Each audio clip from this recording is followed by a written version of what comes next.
And now, ladies and gentlemen, let's greet tonight's starting lineups. First for the visiting New York Knicks. At one guard, in his rookie season, St. John's at 6'3", number 13, Mark Jackson. In his fourth season from Tennessee, Chattanooga at 6'6", number 21, Gerald Wilkins. At center, in his fourth season from Georgetown at 7 feet, number 33, Patrick Ewing. At one forward, in his third season from Richmond at 6'7", number 4, Johnny Newman. At the other forward, in his fourth season from Virginia Union at 6'9", number 34, Charles Oakley. The Knicks are coached by Rick Pitino, his assistants Stu Jackson and Ralph Willard. The trainer is Mike Saunders.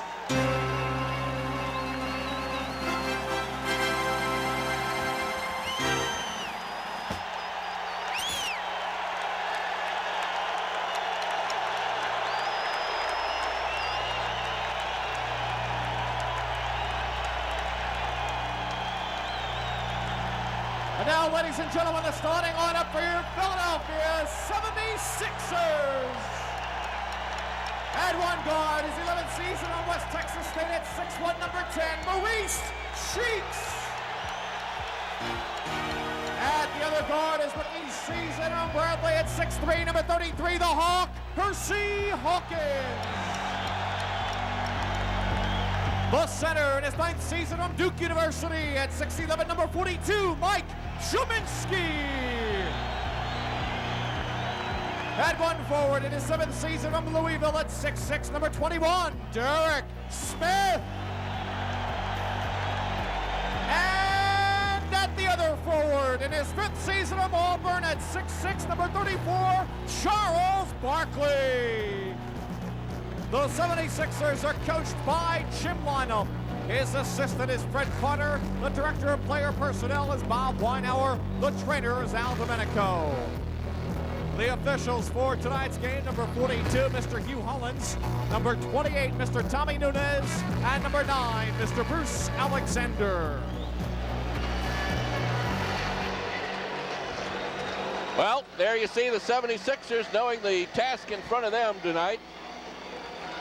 If form prevails, Matt, the New York Knicks will try early here to exploit the defensive abilities of Derek Smith. They've been running either Gerald Wilkins or Johnny Newman right at Derek, and whoever gets the ball generally tries to take it right to the basket for early points.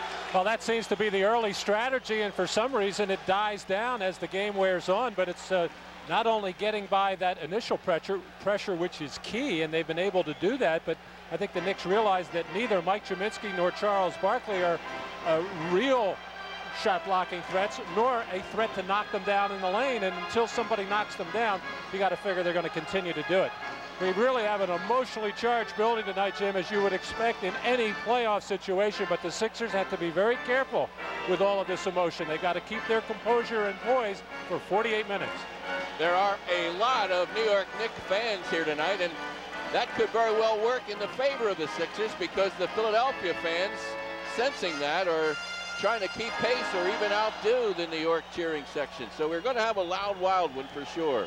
A lot of the New York people early were, as the Sixers came out to warm up, were chanting sweep, sweep, sweep. If anything could get the Sixers up, that'll do it, because they certainly don't want that, but they can't worry about that. One at a time.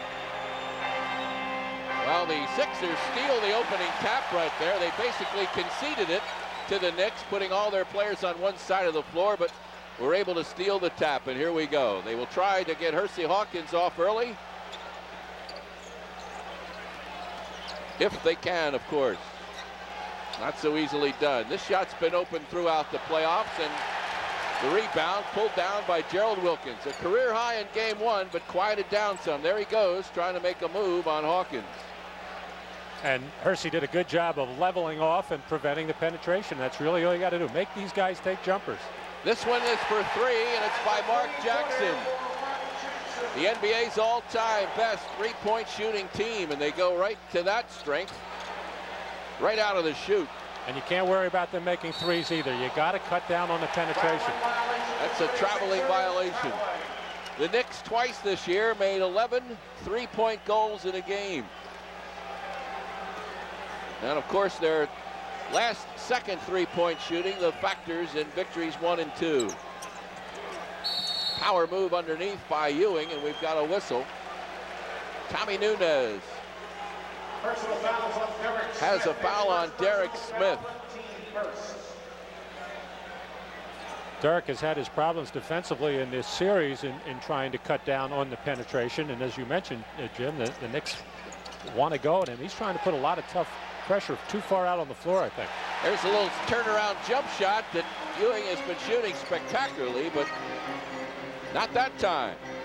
The Knicks by 3. Cheeks off the front of the rim, and the Ewing rebound. Jackson brings it up for the Knicks.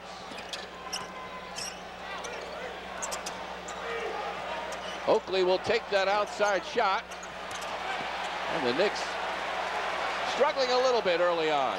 And the Sixers try to run with that miss, but as will tend to happen in playoff basketball, teams do a much better job of getting back and preventing fast break plays. Barkley, the shovel inside, and maybe an occasion there of overpassing. Even had Mo Cheeks received the ball, he was surrounded by taller players. Jackson's move is off the rim, and the battle won by Barkley. Jackson all over Charles, and there's an offensive foul going to be called on Barkley, and Jackson comes up. Now Oakley joins in, and tempers are flaring early on here, and Charles has got to calm down. He can ill afford to get himself tossed. He did toss an elbow and caught Jackson, and that triggered this whole sequence of events. Well, Jackson tested Barkley early there. He put his chin right up there to be poked by Charles. Charles tried to avoid for a second or two, and then he just took that one final swipe. And there it is right there. It was just against the arm. And then to compound the felony, Charles then threw the ball at Mark Jackson, who threw it back. And just a lot of woofing at this point. I don't think the officials are going to toss anybody at this juncture. Now Hugh Hollins, as both referee Tommy Nunes and Bruce Alexander trying to figure out what they're going to do. Hollins trying to keep the coaches at bay.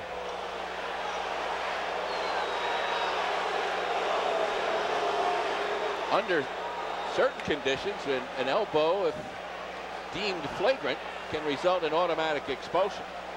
Any flagrant foul can be expulsion or a technical foul. We'll see what they call. We have the disadvantage of being up in the mezzanine level. Let's listen. A technical foul has been assessed to the Knicks, Charles Oakley, and to the 76ers, Charles Barkley. It is a double technical foul. The Knicks will inbound the basketball. Well, all things considered, I think you got to take that. I think that's probably the proper call. Charles probably got the technical for tossing the ball at Mark Jackson, and Oakley gets the technical for coming in and giving a shove. Now Rick Pitino going crazy here. Why, I don't know. But Oakley did come in to give Charles a little bit of a push. So the two big horses have gotten some of their emotion and frustration out of their system, and they'll have to be careful the rest of the way and just play basketball. So we have a hockey setting early here as each team decides that it's time to settle the, what's the word, machismo?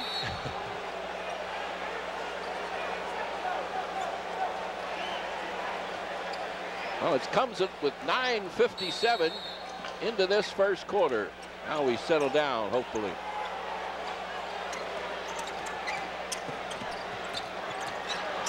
This is Gerald Wilkins, and nobody probably in the league, maybe with the exception of his brother, puts the ball on the floor and moves to the basket any better. Well, he certainly did it in game one. Had a fantastic game. That time Derek Smith took himself out of the play defensively by gambling, and a bad gamble for a steal.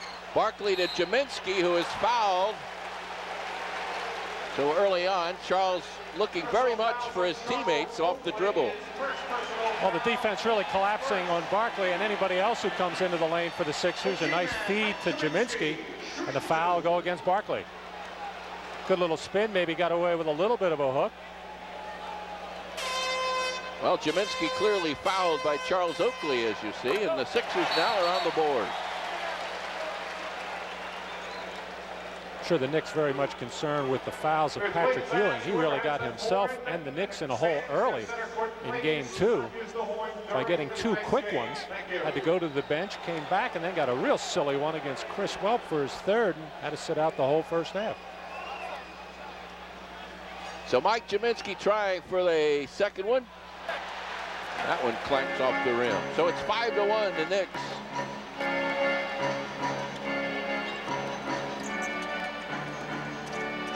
Gerald Wilkins left alone.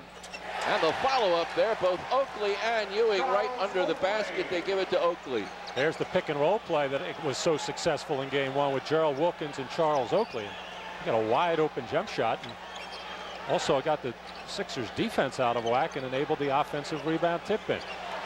Jaminski muscled there, but a good strong offensive board by Derek Smith, but he cannot convert it. Oh boy. 3-pointer Jackson. Boy. That's when the Knicks like to take that 3 on the run. That was probably not a good shot. Right to the basket. No better way to do it. And one of the best in the league at doing it. Watch it again. Well, here Maurice coming off the missed 3-point attempt. Wilkins tries to level off Cheeks, but does it by reaching with the hands and not moving the feet. And consequently, Maurice has a chance to complete the 3-point play. Well, the Sixers foul shooting starting off a little shaky now. They've missed a couple. Well, it was off in game 1. Knicks were way off in game 2, and both teams shooting 69% for the series. Mo Cheeks had a steal momentarily, and then the loose ball presented a battle, and the foul is going to be called against Cheeks. By Maurice's reaction, you can tell he doesn't agree with the call. He rarely shows any of that kind of emotion.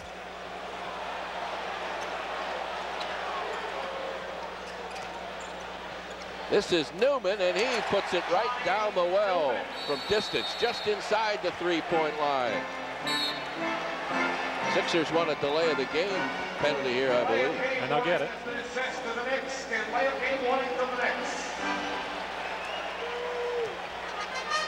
9-3 the score. Uh-oh. Ewing and Jaminski really banging away, and the officials watching both of them. Speaking of banging, here's another offensive foul, the 3rd now of the game. We've only played 4 minutes. This one on Hersey Hawkins.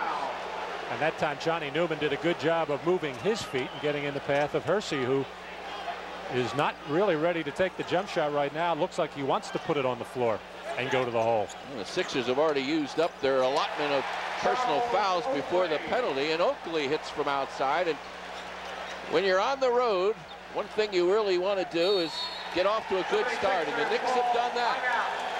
7:45 left to go now in the first quarter. The Knicks 11 and the Sixers 3, and we'll be back right after this.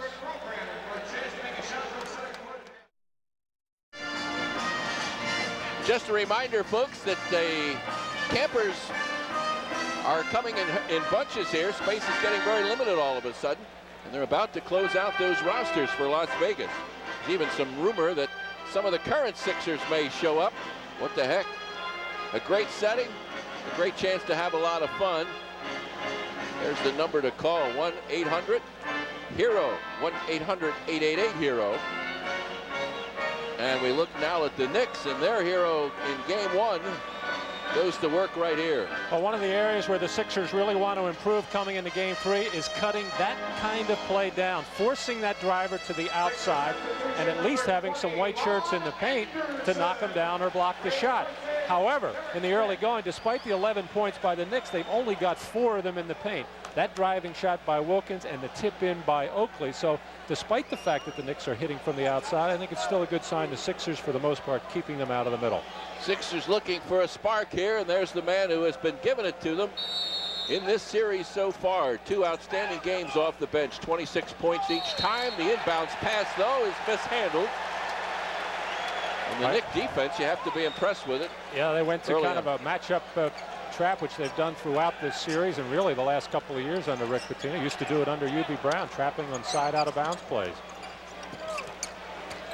Newman on the drive, gets a step. That's what hurts. That's a killer. You just don't want to let a player like that, who's not particularly good at putting the ball down on the floor to begin with, go with his left hand no less into the lane. Yeah, he's able to beat you with the dribble and then no one back to block the shot or contest the shot. Barkley squeezing his way between players, and count this one. Jackson will commit the foul. And this was just a great effort. Well, the Sixers have all 5 of their points in the paint as Charles Barkley able to wheel around Oakley and draw the foul. Just backing up to the last play by Johnny Newman, one of the reasons why he was able to get that drive, he just made his last jump shot, and that'll bring the defense out on you. And there is the 3rd missed free throw. Sixers are 1 out of 4 from the line. Ewing's turnaround. Pretty almost impossible to stop him when he's in that 6-foot range in there. I caught it right at the dotted line where he likes to catch it there on the left box, and Mike Jaminski has to beat him to that spot. Anderson had the good shot, and then Jaminski sneaks in with the tip in. 15-7, the Knicks on top. Just about halfway through a very electric first quarter. Here's a wide open one for Ewing, and too wide open. He flipped it up. Cheeks down the middle. Goes flying, and here come the Knicks. I had Ewing missing that wild one. It was actually Oakley. Now we have a traveling violation against the Knicks. Charles Wilkins with his eyes getting bigger and bigger as he senses that they can drive down the lane. Took an extra step in there. Hawkins goes down the lane, short with the shot. Hersey's obviously starting to think about it way too much, and just he's got to get out there and just play. There is Gerald Wilkins again, and I don't want to repeat myself too often, but boy, you give him a step and see you later. I'm sure Jimmy's trying to figure out what to do with Hersey right now, and probably wants to let him play through this and knock down a field goal before he gets him out, but probably wouldn't hurt just to give him a minute or two just to take a look at it and go back in again, because he's obviously thinking about his problems, and you just can't play basketball effectively when you're thinking like that. To inbound the ball, Ron Anderson. And look at Ewing come all the way out 30 feet away from the basket to guard Jaminski. That gives some room to Mo Cheeks, and he takes advantage of it and is fouled. Personal fouls on Johnny Newman. His first personal foul, team 4. It's really amazing, Jim. We keep talking about the porous Sixers defense, and the Knicks are certainly capitalizing on it. They've got 10 of their 17 points down the lane. The Sixers have all of their 7 points and looking to get 2 more here by lane penetration and underneath the basket hoops. I think we said all season long that we were never impressed by the Knicks on defense. That's certainly... It's one of the reasons why they go to all those tricks and gimmicks and traps and presses. They're trying to camouflage the fact that they are not a good defensive team. Wilkins from three-point land, and he throws an air ball up. Cheeks to Barkley, and that'll get the place nuts.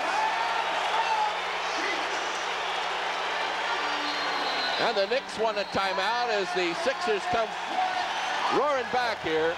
5:13 now left to go in the opening quarter, and we got 7th game of the NBA Championship Finals fever at work. We'll be back.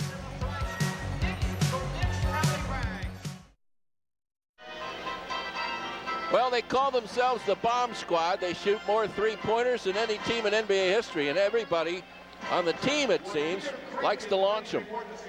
And you would say, why take this shot when Gerald Wilkins has been able to drive through and lay the ball up here? He puts up a flat-out air ball brick, and it's going to result in another 76er fast break layup on good ball movement between Anderson, Cheeks, and Barkley. And the other missed 3 by New York resulted in a possible 3-point play for Maurice Cheeks. But this is the way the Knicks play.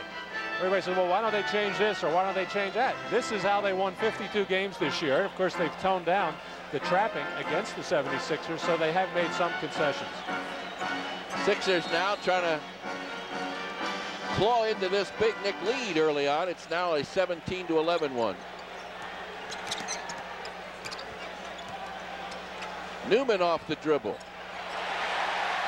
Sixers on the run. Cheeks to Jaminski, and the big guy outran Ewing down the floor. That time it was good defense by Jaminski to force Ewing out on the floor, and it resulted in the miss by Johnny Newman from the perimeter. So the Knicks have made some perimeter jump shots, but they're really feeling cocky offensively right now. And Sixers able to take advantage of the missed perimeter shots. The roll, not kind to Ewing. The rebound is finally scooped up and missed, and now tapped in by Charles Oakley.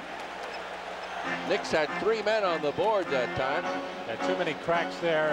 And Sixers need more help down on that defensive board when they do force a miss, because when they get the miss, they can get a good fast break opportunity. Jaminski from Cheeks.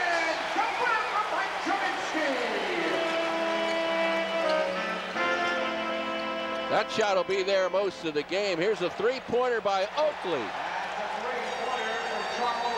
And we talk about everybody doing it. Oakley didn't take a three-point shot this season till mid-March.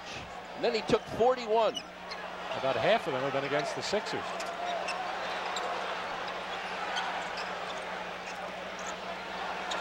Three-pointer Hawkins. Ron Anderson has the open shot. 22-17. Knicks. Jackson breaks down the defense. That hurts more than an Oakley three-point shot, believe it or not. I'd rather see him keep launching the perimeter shots and the threes. Cheeks answers back. But Mo's got to do a job on this end and get some help. There's a pick and roll again. Good help there by Charles, and recovers well.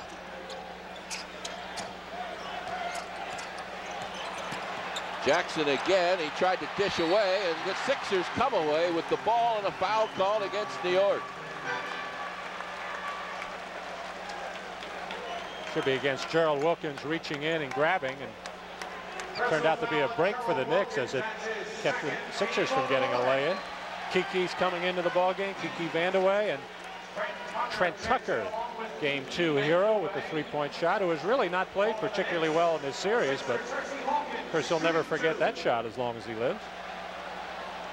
Tucker, who takes more three-pointers than anybody, really has struggled until that game winner.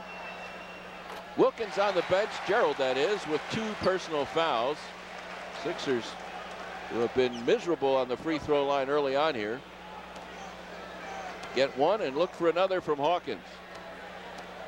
Now Hersey has gotten the lid off. That has to feel good. Maybe he'll get relaxed now and just about start hitting some from the field. 24-21. New York has led all the way. Sixers in their half-court trap.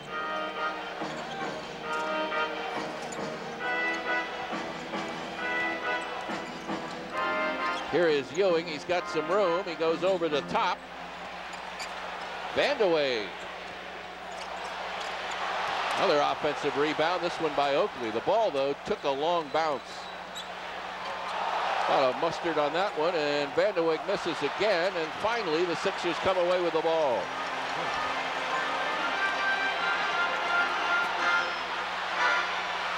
That battle under there is something. Fierce. And finally pulled away by Tucker.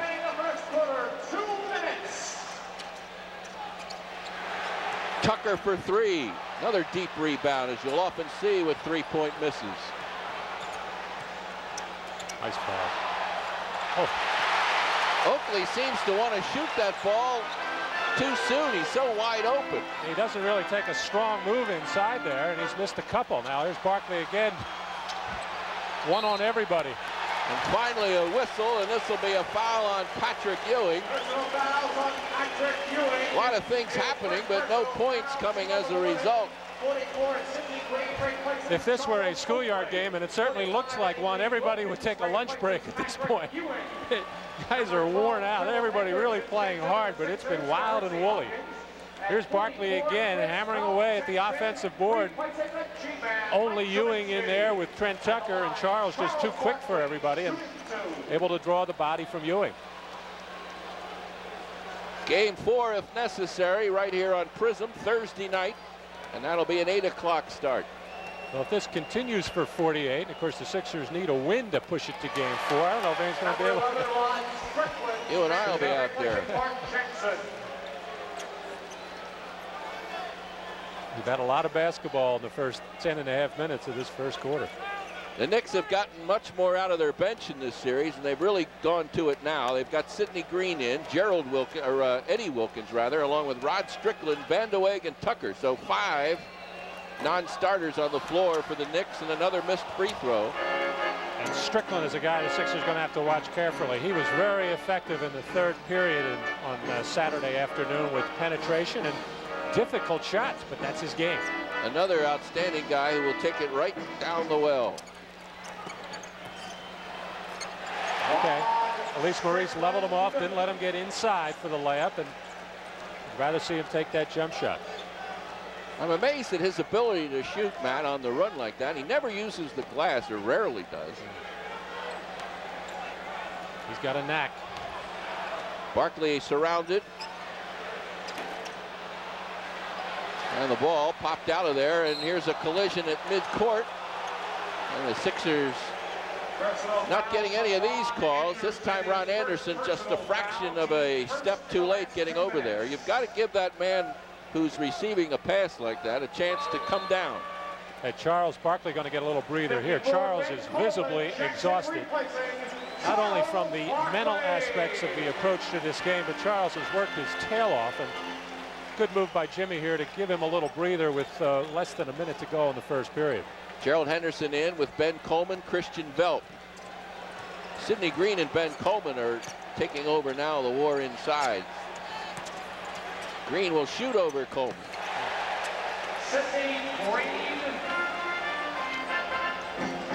Green was a not so happy camper as a bench player last year, but he seems to be much more resigned to his role this time around. Henderson has it blocked by Green, but they're going to say he goaltended. The penetration there by Gerald, as the Sixers have had their way inside against the Knicks. Everybody keeps talking about the Sixers defense, but the Sixers would also be able to like to knock down some perimeter jump shots. Ron Anderson's got one of them so far. They're going to need more than that. Despite the fact that the Knicks really came out roaring, it's only a 4-point New York lead. Tucker on the fly. That was a real wild shot, and it creates a breakaway, but not enough time to pull it off. And the first quarter ends. The Knicks 28 and the Sixers 24. You don't want to leave this one. It's going to be a wild one. We'll be back after this.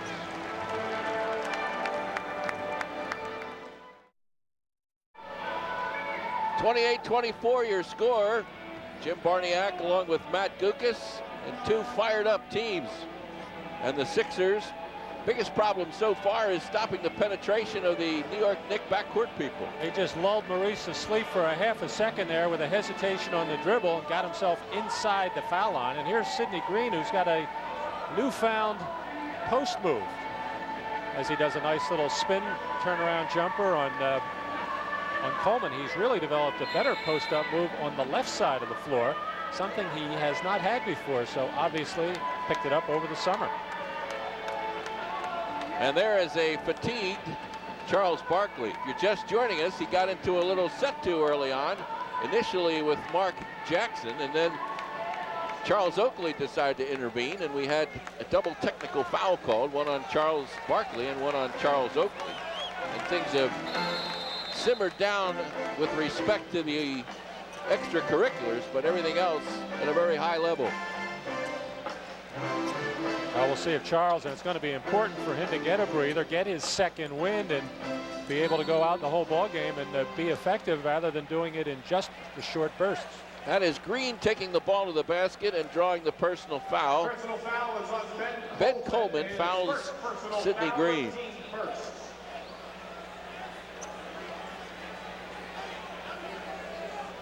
The Knicks are completely into their bench right now with Strickland, Vandeweghe, Green, Eddie Lee Wilkins, and Trent Tucker. And Maurice Cheeks, the only starter on the floor for the Sixers, and of course Ron Anderson, who plays starter minutes.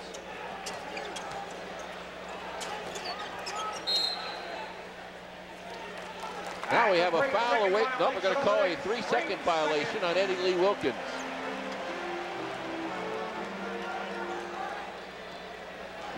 The Knicks turn it over for the third time. The Sixers have 5 already. Coleman tries his post-up move, and another offensive foul. Yeah, Green did a good job of taking away the baseline move of Ben Coleman, and Ben, like a Bronco bull in there, just tried to go that way anyway. Ben looks large to me. That's at least the 4th offensive foul on the Sixers. Ben may have bulked up when he was out with that back problem. Always been a problem for Ben. Wow. Here's one kick. Basketball. The Knicks are a turnover-prone team to begin with, and then when you have guys like Eddie Lee Wilkins handling the ball, and Green, unless he catches it and shoots it, he's turnover-prone as well. Of course, Kiki and Tucker are going to shoot it. Here's another turnover. Wilkins and Sidney Green collided and also caught Ben Coleman in the middle. And so we have an offensive foul on the Knicks.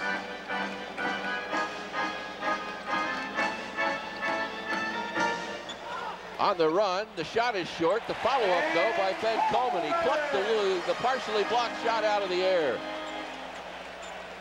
It's a 2-point Knick lead. Scott Brooks set to check in for Maurice Cheeks. Ooh, Strickland spots daylight.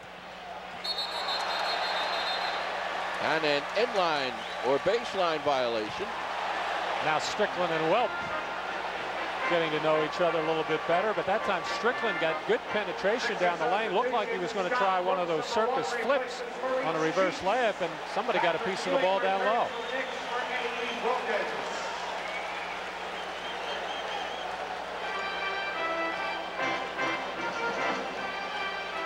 Well, if Scott can get things going for the Sixers, get the crowd going again, and do a good job on Strickland, he will make a very big contribution. Here's an alley-oop.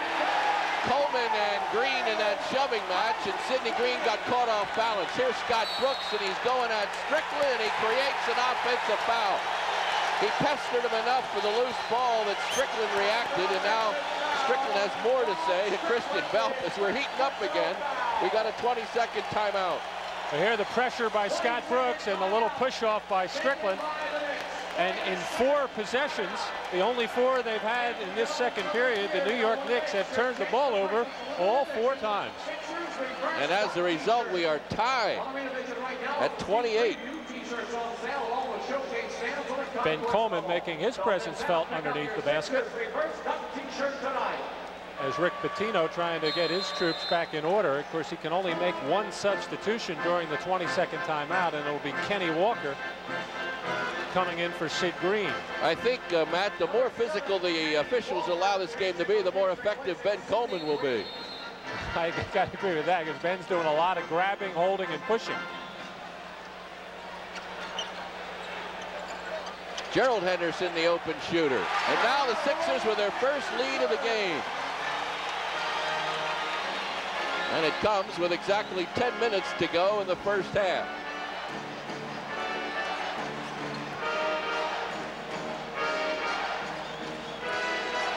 Ewing is in the game, and Strickland shoots over him. Ben Coleman almost had the rebound, but Gerald Henderson does. Here's Coleman again.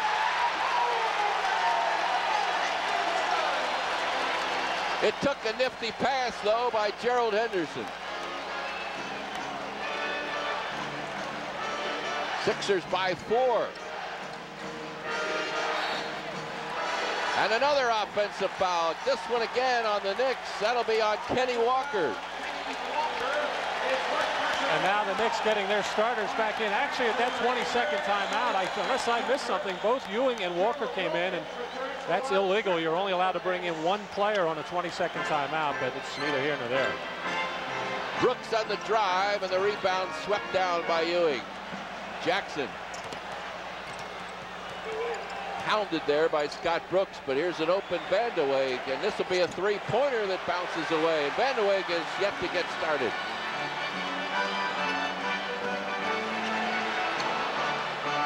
Christian Velp.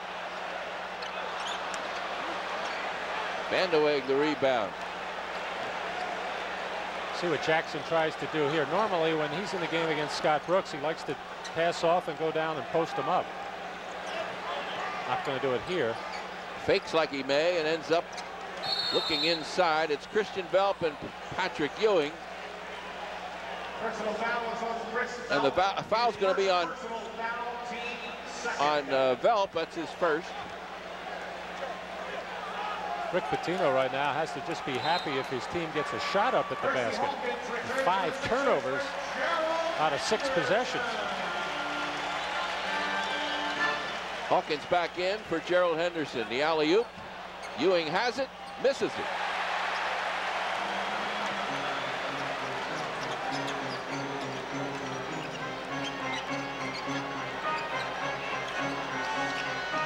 Scott Brooks works around Jackson. Van de Weeg sags off of him. Yeah. Over the top, Ron Anderson. Tried to make a spectacular play. Instead, an offensive foul on Anderson. Ron not happy with the call, but it's one of those automatic jobs with Jackson having inside position and Ron seemingly reaching over the top to get a piece of the ball. 8 minutes now left in the half. The Sixers by 4, where they've been for a while.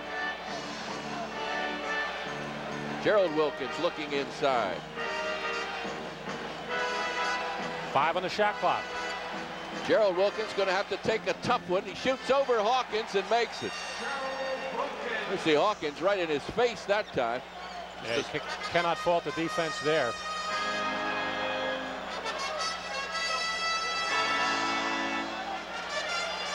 Hawkins to Coleman. Ben is fouled and he almost makes the shot. Everything has gone so far for Ben Coleman until that one. Walker commits the foul, his second. That's a long game, as we know, Jim, but you have to say in this first half, the Sixers bench has had a decided edge over the New York bench. Their best bench game, without a doubt, in the series thus far. Charles Oakley returns for the Knicks for Kenny Walker. Oakley is back in as the Knicks now, one by one, begin to get their starters back in there. Van de Weeg, the lone exception at the moment. And Charles Barkley getting a longer than usual respite on the bench. And that is encouraging with Charles on the bench for a good spell here. The Sixers have not only held their own, they've outscored New York. Oakley from distance. Ahead to Coleman. He loops the ball around Oakley.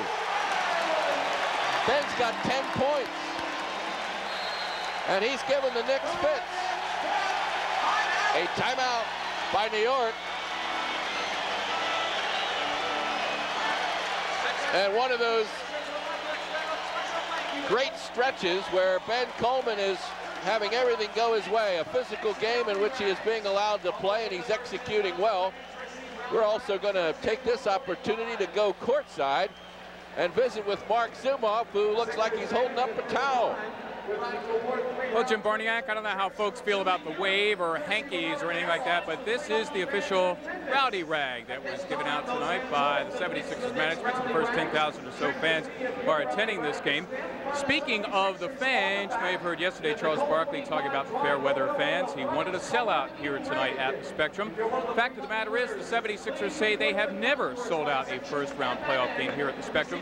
They do have about 14 or 15,000 here tonight, which would rank as perhaps the best first-round playoff crowd ever. Among them, about 1,500 Knicks fans. Ironically, when the 76ers advertised playoff tickets in the paper, the caption read, "Don't let a New Yorker take your ticket." Gentlemen? All right, thank you, Mark. We've got 7 minutes and 2 seconds left here in the first half. The Sixers leading it 36-30. We're down by 10 in the first quarter, and Knicks really came out clawing. The Sixers have fought back very well and getting great production off the bench, in particular, as we mentioned, Ben Coleman. And Ben got off to a questionable start, a couple of bad fouls early in his first minute or so on the floor, but he has responded well. Charles Oakley making a couple of bad plays there, poor shot selection, and then a terrible defensive play, but Ben is taking advantage of every opportunity, and really what he's doing right now is keeping Charles Barkley on the bench, and that Sixers bench outscoring the Knicks bench 16-4. And it's a 12-2 run at the moment in favor of the Sixers as Kiki Vandeweghe gets prepared to inbound the ball.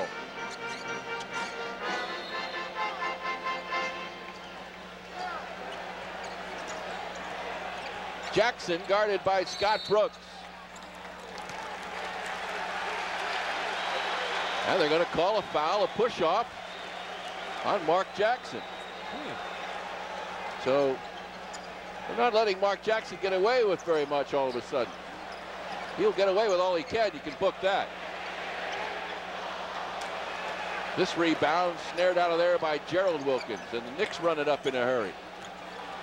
Jackson right down the middle is fouled and scores. And again, soft in the middle. Chiminski commits the foul this time.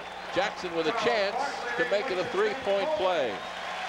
Well, Ben gets a nice round of applause for his efforts, and Scott Brooks also coming out as Maurice Cheeks comes into the game. It's kind of amazing. The Knicks have turned it over, by my unofficial count, 6 times in this second period by bouncing, setting bad picks, bumping people, when it seems that anytime they want to, they can just kind of spread the floor and drive to the basket and get a good play. But they get involved in a lot of crazy things. 36-33. Cheeks back in. Barkley back in. The fadeaway is missed by Chiminski.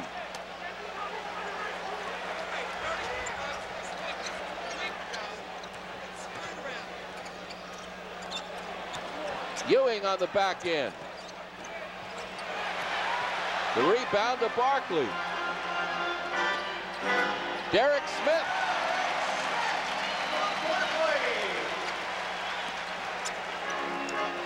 Well, 38-33, sorry. Patrick hasn't had too many post-up opportunities. There he is from the outside, where he's not been hitting that shot of late either. Well, that is his favorite side of the floor, maybe a step or two outside his range. Derek Smith grabs the loose ball and sends it home. That was a break for the Sixers, who nearly threw it away, and Derek Smith, though, alertly scooped and scored. Sixers by 7. Their best lead of the game, and wrapped underneath is Derek Smith and Kiki Vandeweghe, and they call it on Derek Smith. Second foul for Derek, who has been foul prone throughout these games. I think throughout this whole series, Jim, the Sixers have been quicker to loose balls than New York in just about every instance. We saw that last one where Kiki Vandeweghe stepped into the passing lane, apparently had a steal, ball knocked loose, and Sixers quicker to it, resulted in a play from Barkley to Derek Smith for the easy layup.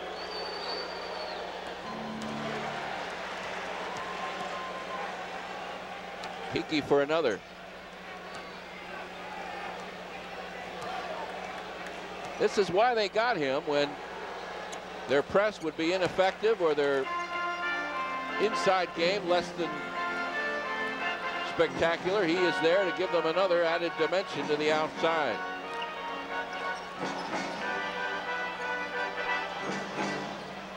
Mike Chiminski pointing at Patrick Ewing as though, and there Ewing slips away for the moment.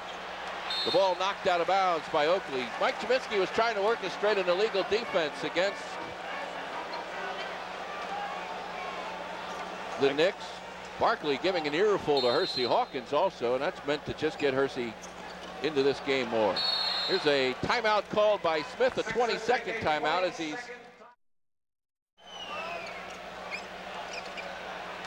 I don't know if they have enough guys to finish that conference either, the way they're playing. Now we've got the illegal D. This looked like Ewing or Vandeweghe. Both of them were clustered into the painted area there and not paying much attention to the outside. It was Kiki who cheated over. Give and go, spots Derek Smith, who loops around and gets himself open. He just dribbled to an open area and let go. Well, that time the Sixers attacked the pressure of New York, got it in quickly and moved to the open spot, did Derek Smith, and resulted in an easy shot. 6 points for Derek Smith.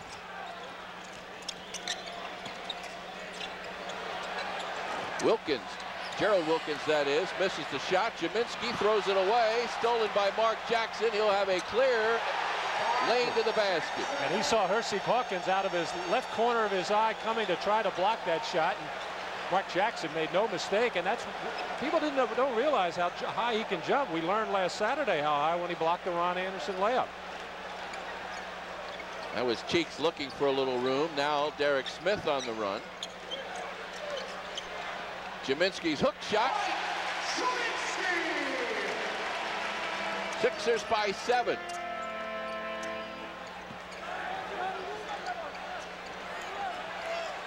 This is Vandeweghe. He has Wilkins inside. He decides to go to the basket himself and draws the foul. Derek Smith again called for the foul. Now it's number 3. Felt that Kiki may have dipped that right shoulder in to draw the contact, which he did. Kiki looks like he has lost a step or two. Of course, he's missed a lot of basketball over the last 2 seasons due to a back problem. And he is not the quick player that he was in his early years in Portland or even his earlier years in Denver. Just have a terrific first step going left or right. And he's obviously lost some of that. Always been an excellent free throw shooter, and he drops a couple here. Kiki came over earlier tonight before the Knicks bust to get a workout in, get some shooting in. He's still working on his conditioning. Guarding Hawkins right now. Sending him baseline. And Hersey backs up and pumps and steals. 4 on 3. Cheeks splits the defense. Barkley trying for the save. Now it's 3 on 1 New York. This is Ewing. Boom, he missed it.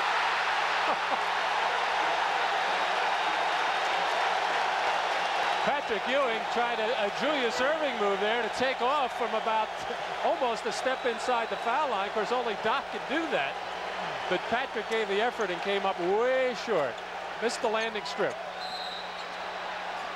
Whistle. And another foul. This one. No, we're going to get a timeout. I thought perhaps a foul. We still may have a foul down there. Yeah, we do. Hersey Hawkins commits the foul, a block. But before we go to the free throw line, we've got ourselves a timeout here. And we'll be back right after this. Well, if there's a Spalding guide to playing basketball, the Knicks have yet to read it. They are just coming at you with all kinds of wild stuff tonight. But these are the kind of plays that they often make. There you saw a great steal, and watch this play by Mark Jackson as Hersey Hawkins challenged him at the final juncture at the hoop. Charles Barkley, trying to save a ball, starts a 3-on-1 break, and here's Ewing, one step in, actually planted the right leg, which was the outside leg, as he turned his body around perpendicular to the backboard and tried to jam it. There you see a tight one up at the Boston Garden. Well, the infield fly rule was in effect there when that ball hit the rim, went high into the air. Every player on the floor was able to hurry back and have a chance at rebounding it. Now we resume with Vandeweghe, who has been able to create things on the free throw line for himself. He's made 4 in a row since coming into this game.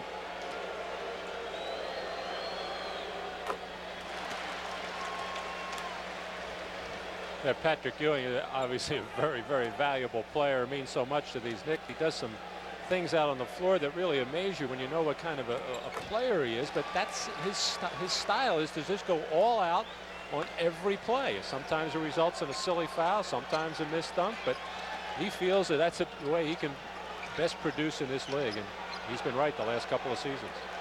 For sure, he is not one who carries around the reputation of selecting his spots. He is there. Here is Wilkins, who passes. I say that with some surprise, and now Wilkins climbing up on the back is called for offensive interference. You won't see Gerald Wilkins get that close to the basket and dish it off. And maybe he should have shot it. And Kiki has a bad angle here, a little bit too close to the backboard, and there you see a good call by the officials as Oakley did interfere with the ball touching the rim. Sixers by 3. We'll try and get Charles Barkley more involved here. Muscling on Oakley, throws it away. It's loose though, and Charles will get it anyway, and this time he throws it up and scores. Oh, and he might have got away with a push-off.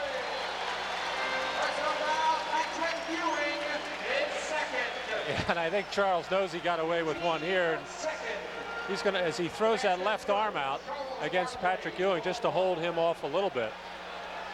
Ewing doesn't really complain much on the play, picks up his second personal foul. If there's any justice, though, Charles probably gets fouled 10 times the amount of times that he commits a foul on one of those type of plays. 46-41. Now Rick Pitino is, I'm sure, hoping and praying that Ewing does not get his third right now. He'd like to get him out of the ball game before the end of the half. Another turnover for New York. Yeah, Van de Wijk dribbled it right off his foot, his own foot. Ron Anderson was right in his face. Ewing will probably spend the rest of this half on the bench as Sidney Green comes in. So the Knicks with a somewhat of a small lineup on the floor.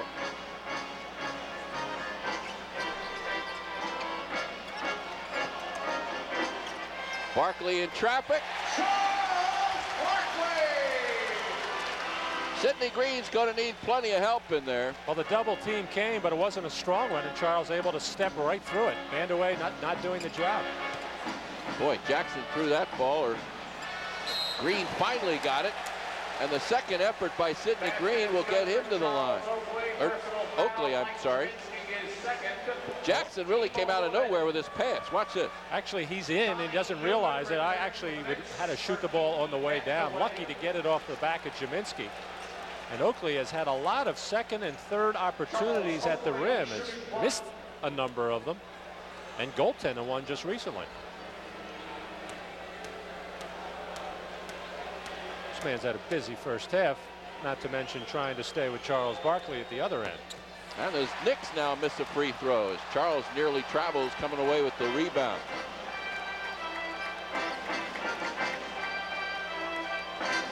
A minute, 6 seconds left here in the first half.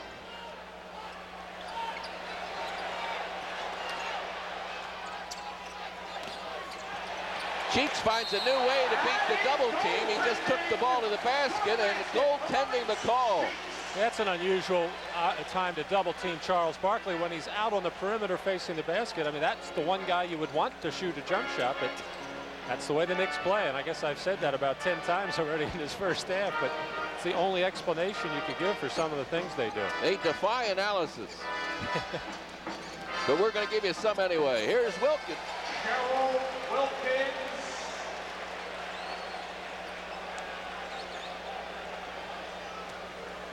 $50-45 now.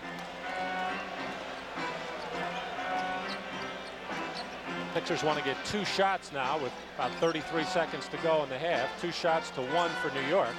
Here comes the double team and the wide open Jay. Right behind the screen of Mike Jaminski. Sixers telegraphed that play to everybody except the Knicks. It's actually the Knicks who give the play to the Sixers just by running and doubling Charles. They're saying we're going to give you somebody else an open jump shot, and when you got Cheeks, Hawkins, Jaminski, and Anderson as one of those shooters, it's a good deal for the Sixers. Jackson, look at that penetration. 12 points for Jackson.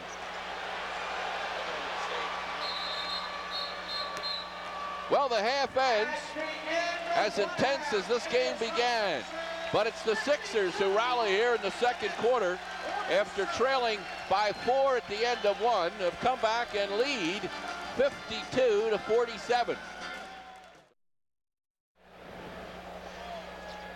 As we begin the second half, 52 for the Sixers, 47 for the Knicks. But there's probably no better team in the NBA at coming back from a deficit than the New York Knicks. Remember in game 2, overcoming that 10-point spread to win it in the final seconds. I can imagine what Rick Pitino talked to his team about at halftime, and he points to the fact that they shot just 42% from the field, turned the ball over 8 times in the second period, 11 overall, and are only trailing by 5 points. 76ers, on the other hand, they have to do a better job on the defensive board. They gave up 7 offensive rebounds alone to Charles Oakley. Sixers, if they can just hold the Knicks to 1 shot and rebound the ball, get their fast break opportunities, keep their composure for the next 24 minutes, we'll all be back here on Thursday. And that'll be at 8 o'clock right here on Prism, hopefully. Yours truly, Jim Barniak, along with Matt Gukas. Hoping you'll be with us as Patrick Ewing gets things going for the Knicks.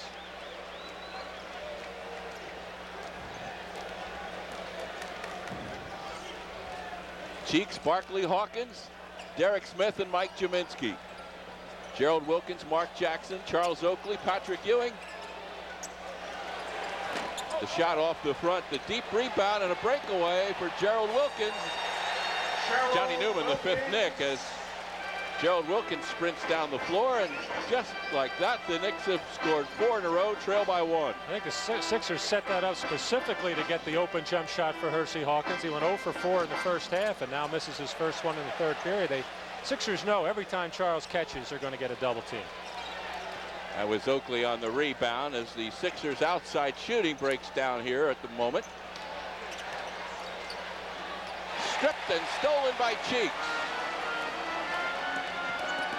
He takes it all the way, end-to-end action by Mo Cheeks. That's a great play by Maurice Cheeks, coming from the blind side of Ewing to strip him and then just challenge Gerald Wilkins at the other end. Here is Oakley turning and firing. What was that? That was a jump hook by Charles Oakley? Yeah, we don't see that in his bag. I don't know if I've ever seen that one. Oh, I don't see him that much, but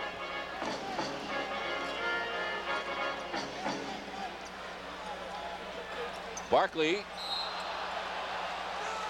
funny, not funny, but a weird sequence of events there is Charles, first of all,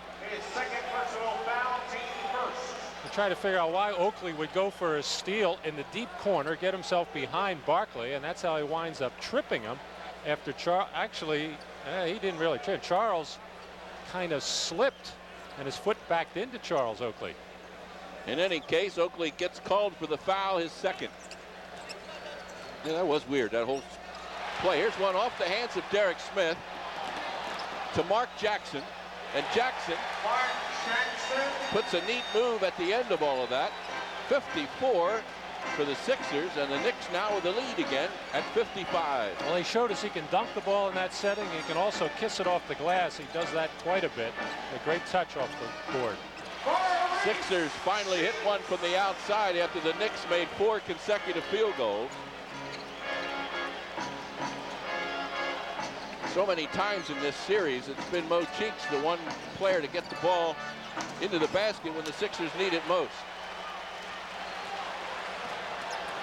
Down the floor to Barkley.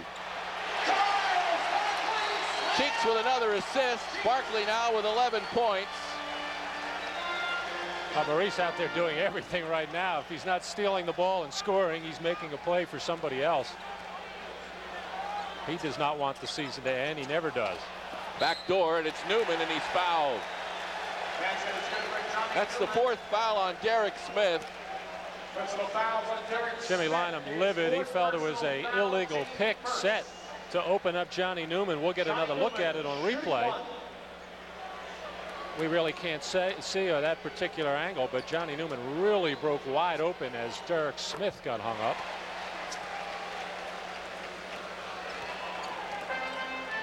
Just about 3 minutes into this second half.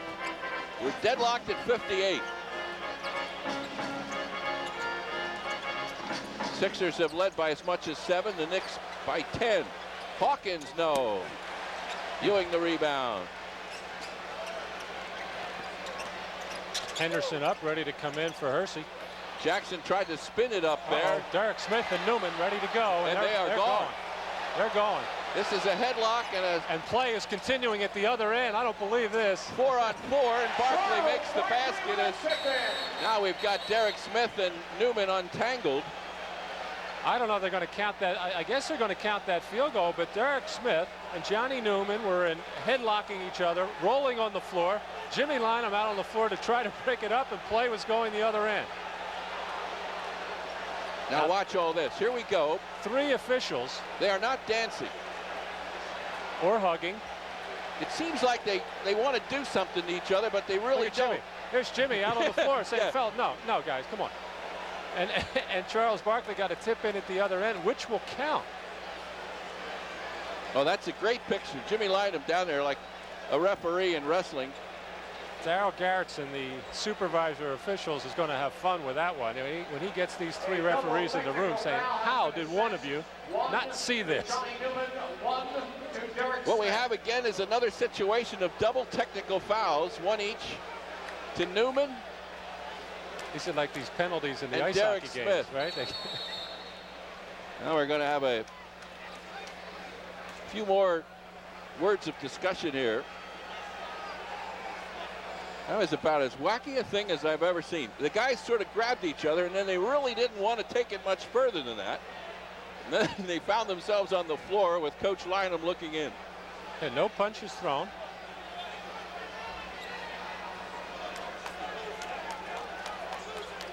And the game going on down the other end. Here are the same 2 folks once more, and Newman goes right by and scores. Derek Smith with 4 personal fouls is in trouble defending a play like that. And really up trying to take away the perimeter shot of Newman, and that opens up the drive. Here's another illegal defense call against the Knicks. Rick Pitino livid on the sidelines. More than any other coach, he gets away with standing on the floor during the game. Talk about coaches on the floor. There's a guy who probably leads the league. And there'll be a technical foul call, as that is the 2nd violation. Hawkins and Derek Smith come out for the Sixers. Gerald Henderson and Ron Anderson in, as Rick Pitino is working the official hard. He's appealing to Hugh Hollins to tell the other official he was wrong. It has not been a good night for the Sixers on the free throw line. 8 out of 13 in the first half, and they missed one at the outset here.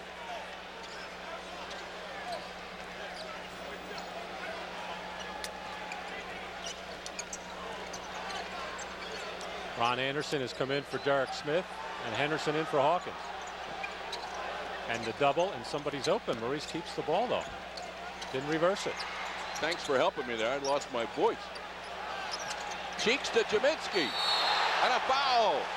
And Ewing comes out storming. Can't believe it. That for Patrick Ewing will be his 3rd. Patrick Ewing is 3rd. Maurice with the shot clock winding down, penetrates, draws the defense. I don't know. He don't know either. Patrick didn't think so. Of course, he's going to challenge. He's going to get a breather now with the 3 personals. Of course, Pitino very much aware how quickly Patrick can get into deep foul trouble, and probably wants to see how long he can go with Patrick on the bench. They've had some good moments when he has had to sit out. Ewing is not good at going at half speed. 11 points for Mike Jaminski, and the Sixers lead it by 2. This is Newman for 3. So far, knock on wood, the Knicks have not hurt from 3-point range. They've made a couple, 2 out of 6, but you'll give them that number. There's bodies flying again, and this is a block foul. Again going against the Knicks. You have to wait and see who they help up before you can call the foul. This one on Newman, who spent a lot of time on the deck one way or another in this quarter. Well, I hope somebody got a still for shot of that scene. Here's Barkley, the power move. Nobody wanted a piece of Charles that time. Of course, now the Sixers are aware, no Patrick Ewing in there, that there is no shot blocking threat. Ought to be taking it hard to the hoop at every opportunity. Charles, who finished second in the league in field goal percentage, is 7 out of 8. And look at that guy. It's in the genes. Brother Dominique makes plays like that. Got a lot of Greg Louganis in him, too. He can contort himself all sorts of ways and still level off for the shot.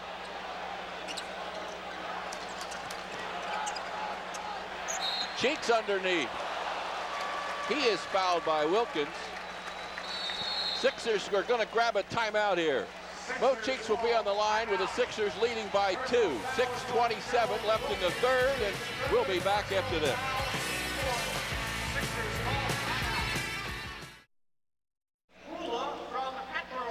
Remember the movie They Shoot Horses, Don't They? All about a dance marathon and couples just fading and falling to the floor when it was all over. Watch this. Well, these two have been pushing and shoving and grabbing at each other now for 2.5 games of this series. And it came to a head, but really a very non-violent one as they just calmly fell to the floor. Jimmy said, "Everybody all right?" 2 officials down, breaking it up as play went the other end, 4-on-4, and the Sixers got a tap in by Charles Barkley. Now there's a good reason for having 3 officials. You can have somebody run the game at one end, somebody run the scuffle at the other end, and somebody in the middle in case anything crazy happens. Doesn't matter how many you have as long as the whistle's blown at the right time. Oh dear, 64-62. And Mo Cheeks to the free throw line.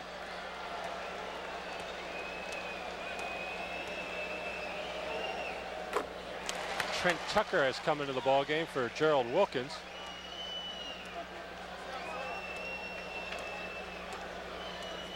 Who has 3 fouls, I believe, Gerald? Gerald Wilkins with 3, Patrick Ewing with 3, Derek Smith of the Sixers with 4. And the Sixers lead by 4 points, 66-62.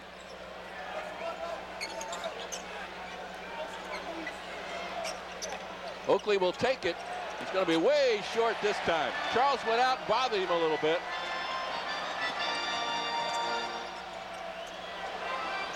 Just wait for the double team. Hasn't come yet. There it is. There's the spin move, and Barkley on the double clutch. Misses, and the Sixers will have no more time on the clock, but we're going to have to get that resolved because one of the Knicks did touch it. I don't know. I didn't tell you. The ball hit the side of the backboard. I thought a Knick got a hand on the ball somewhere in there. Maybe yeah, not. But that would not change the clock. It would have to touch some part of the backboard or rim. And the Knicks never had a clear possession. But the ball did clearly hit the side of the backboard. If a ball is rebounded and hit by a Knick, doesn't that constitute a new 20 well, no, the rebound would change the clock. The actual ball hitting the backboard or rim, not so much the other team, unless it was a clear possession by the other team. In possession here, Ron Anderson. Cheeks hurried the shot that time. He didn't get in as close as he would have liked, and the Knicks come away with it.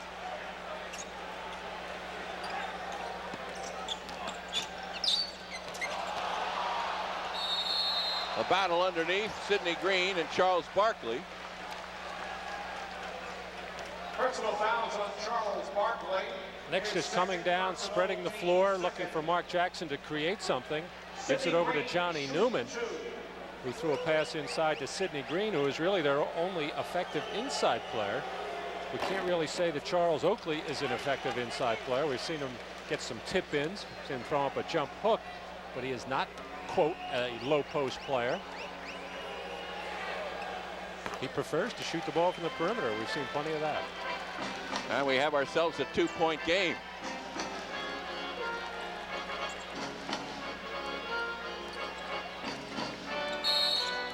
And an offensive foul going to go against the Sixers. We have had an abnormal number of offensive fouls called tonight. That time Gerald trying to free up Mike Jaminski as the Sixers really have an opportunity to make some hay here with Ewing on the bench. This is Newman, and he really tucked and rolled on that one. Over the head layup.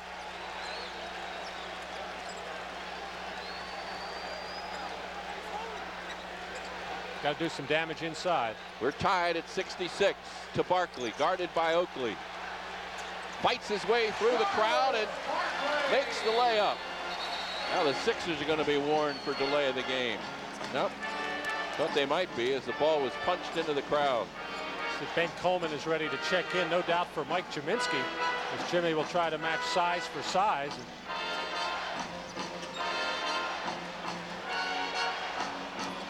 That was Tucker flying through the air and goaltending the call. Boy, that's a tough call, because that would have been a great shot had Tucker been able to make it. Well, Tucker rarely drives and consequently rarely goes to the free throw line. That would surprise everybody. So with a little help from Mike Jaminski, we're tied again at 68.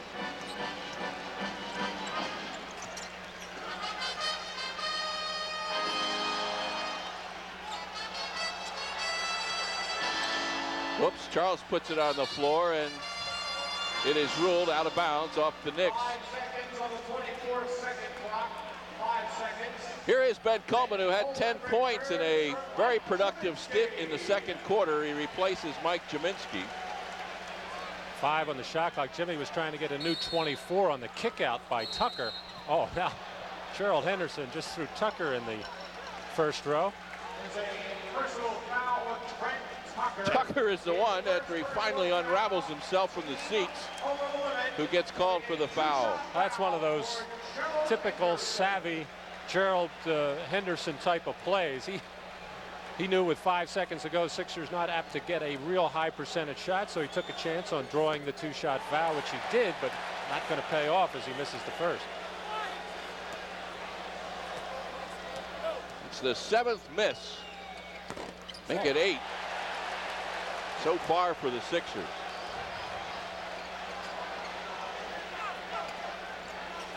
So we stay deadlocked at 68. See a left-hand jumper. That was Newman, made that spectacular effort. Now we come the other way. Cheeks will be called this time for the offensive foul, or the block. Well, they're going to call the block. Mo Cheeks is, oh my goodness, in pain down there. Watch again. Take a look at it. Oops. Well, Green was kind of sliding. We didn't get a good look at his feet there. Oh boy, close. Kind of sliding, but kind of there. Rod Strickland returns for the Knicks for Mo Cheeks is back up. Been a very difficult game to officiate. A lot of physical play, a lot of pushing, shoving, hooking.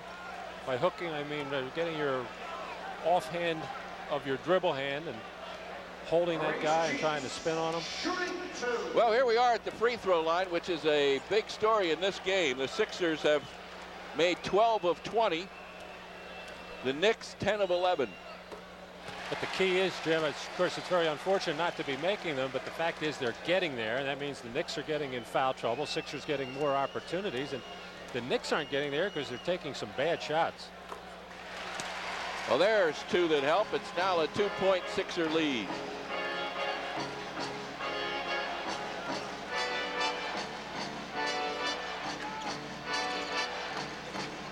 Half-court trap by the Sixers.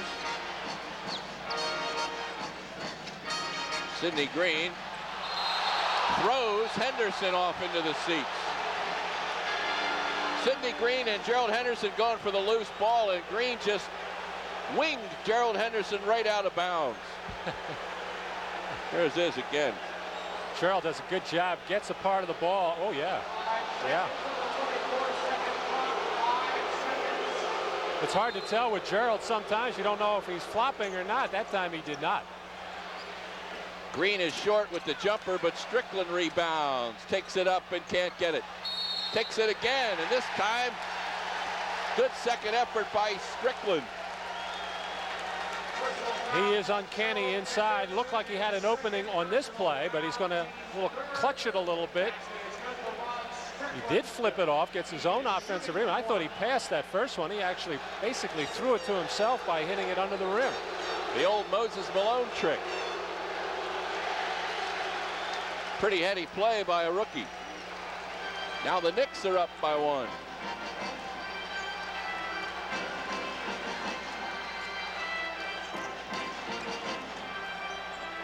From the outside, Cheeks with a miss. Knicks again calling one of their rare set plays. They called one a couple of sequences ago. They got another one here, the pick and roll. Here's Newman again, working his way and traveling on the baseline.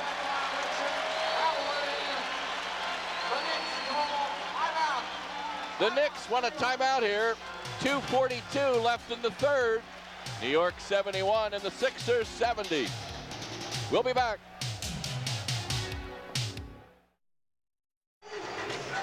How does the saying go? Someday you get the bear and someday the bear gets you. Well, these two have gotten to know each other quite well in these 3 games. A lot of pushing and shoving. Charles now going to make a quick move. Watch this. And just a little bit of a hook with the left arm, able to freeze Charles Oakley and hold him off. And Charles able to get inside. And Charles shaking his head, going away. Elsewhere at the Boston Garden, the Celtics battling for survival. They're down 2. This one's tied, and this one has turned out to be a dandy. Milwaukee, which did not beat Atlanta all during the regular season, has won 1 and leads now in another. And a gigantic win for the Bucks down at the Omni in game 2.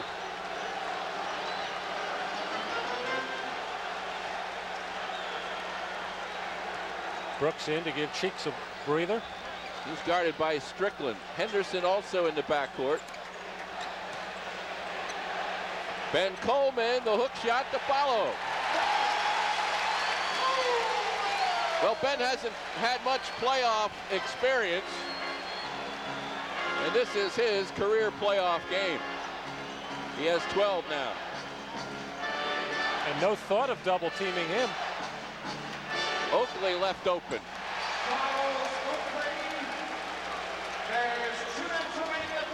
Another unusual player in that his style. A big guy who can bruise with the best of them underneath, but he really loves to shoot the wing jump shot. Going to go to Ben again. Guarded by Green. Coleman still with a chance for that loose ball. The Sixers have struggled most from the outside. Ron Anderson and Hersey Hawkins, for example, a combined 1 for 11. Sixers have done all of their damage inside. There's Oakley again, and the rebound, the follow-up is by Sidney Green, and the Knicks now lead it by 3, 75-72. I don't know if that's designed to take Charles Barkley away from the basket and let just Oakley fling it and somebody get an offensive rebound. That's what happened there. Gerald Henderson, the scoop shot will go for him.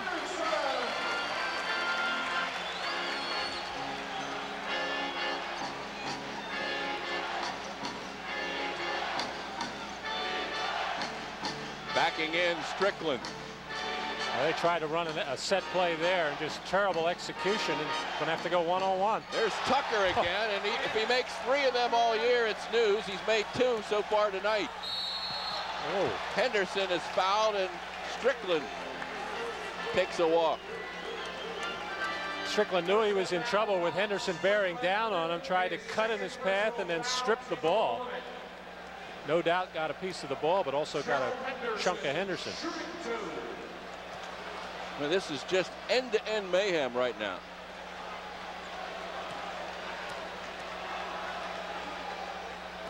I think this is the way Rick Pitino likes it. He feels his team responds best in this fashion. And I guess he feels that to try to get it real organized or real defined, it would just get everybody thinking. doing unnatural things on the floor. This works for them.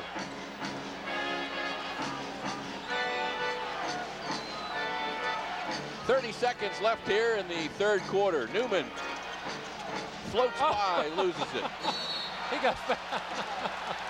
That's hard to believe.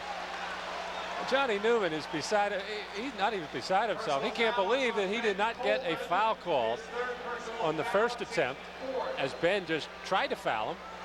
He even thought he fouled him, and they're going to foul again. Newman will shoot 2.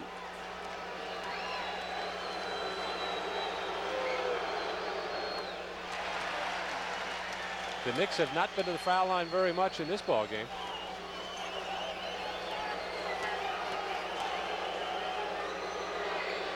But they have been productive. 13 points for Newman.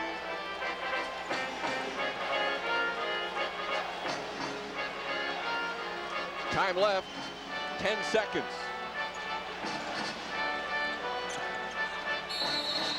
Brooks takes it down to 6 seconds, and he is fouled. Personal foul on Strickland, his third personal foul. That is number 3 on Strickland. Good play there by Scott Brooks to draw the foul.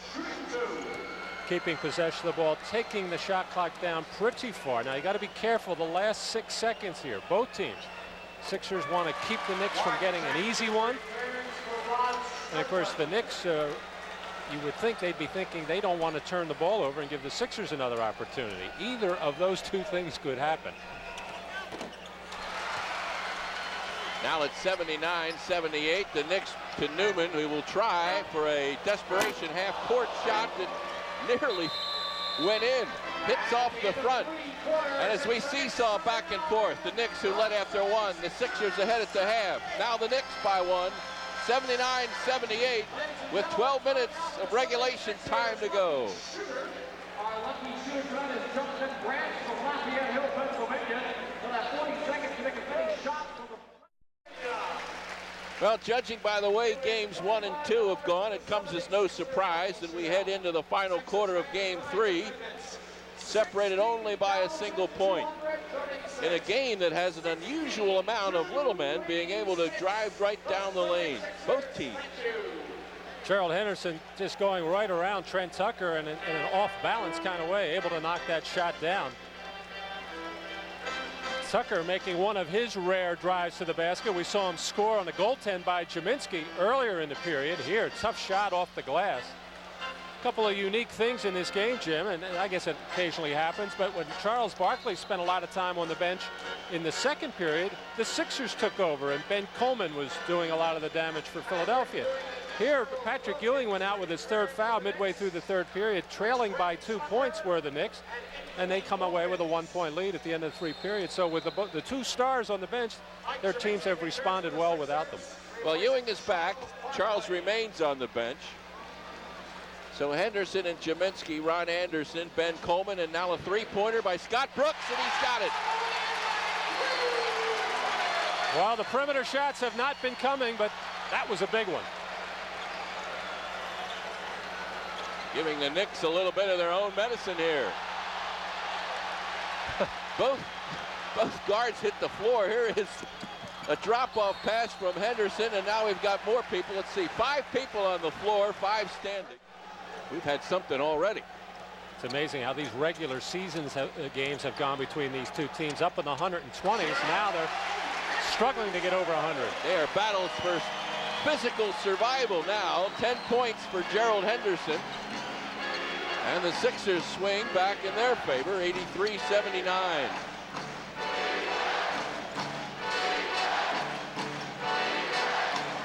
Here's what the Knicks were trying to do the last time down, and posting up over Brooks is Jackson. Now the last time Scott flopped trying to draw a charge, and in his flop he was able to pull down Jackson and cause the turnover. A flop and a flip. Ron Anderson, who all of a sudden has gone cold.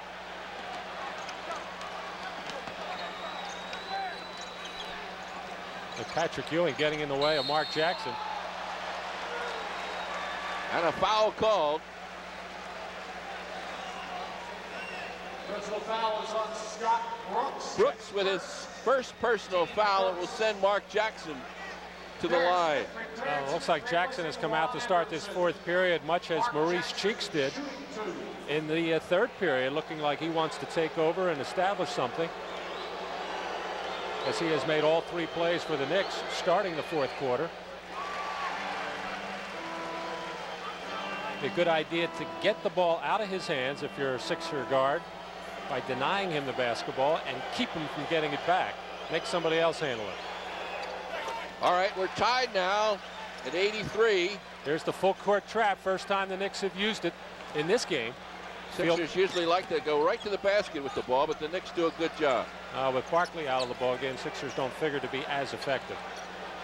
Brooks now trying to make a move. And the ball thrown away. Newman created the loose ball, and Jackson threw it away. There's one of those non-thinking plays. Mark just flipped it, trying to be a little bit cute with it instead of just holding on and getting a jump ball situation with Scott Brooks.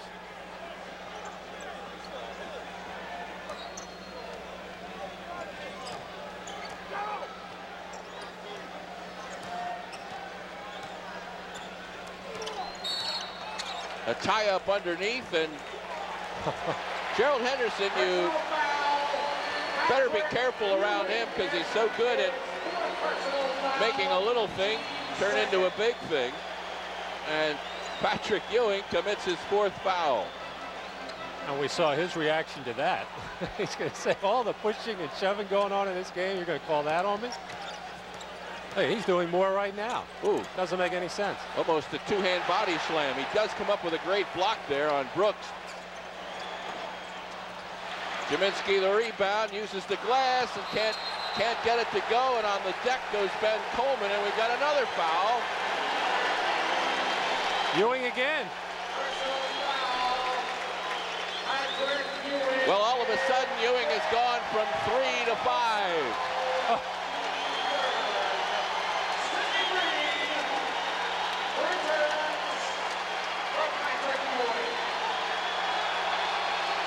Looked like that first call, the one on the on Kaminsky, where he supposedly shoved Kaminsky coming across the lane, looked like it fired Patrick up as he came out and blocked the next play. But now this will send him to the bench for we'll see how long. Here's a steal inside, and out with it is Wilkins, and he is grabbed by Scott Brooks. Incidentally, Ewing leaves now with just 4 points in the game. Now what the Sixers have to do here is not get complacent and relax because Ewing is on the bench. Ron Anderson returns for the Sixers. Walker, Sidney Green, Johnny Newman, Mark Jackson, and Gerald Wilkins make up the Knicks lineup now. Charles Barkley getting a good bit of respite here. Newman, he is fouled. Newman able to draw that foul with a good hesitation move. Johnny Newman slithers and kind of changes direction in the air, able to take the bump from Kaminsky. 9:19 remaining here in a game that the Knicks now lead by 1.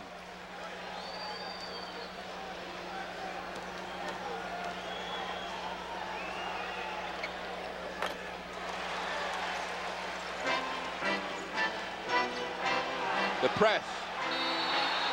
Yep. The turnover.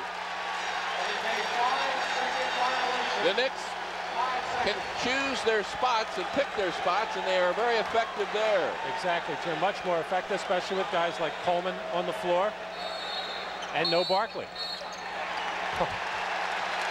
Now we've got an offensive foul. It's going to go against Mark Jackson. His 4th personal foul.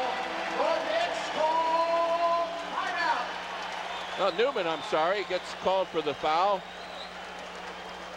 Now Jackson goes out to chat with Tommy Nunez at the foul line, trying to get a feel. I think the players are a little uncertain as what they can get away with right now. Definitely been uncertain all night, because this is, as I said, a very difficult game to officiate, and they've had a tough time. All right, Mark Zumoff is standing by with an update. Let's go down to courtside. Jim Barniak, unlike last year, where a good number of the first-round series went the full 5 games, of the 8 first-round playoff series, 6 of them could end 3-game sweeps, unfortunately, including tonight's game if the Sixers lose. Let's go to the scoreboard now. We'll show you exactly what is what. Boston, with Larry Bird in streak clothes tonight, they need that, or they're eliminated by Detroit. Perhaps the odds-on favorite to win it all, certainly the odds-on favorite to win the East. Milwaukee looking to take a 2-1 lead. Funny, I picked the Hawks to win it all this year. Perhaps it serves me right.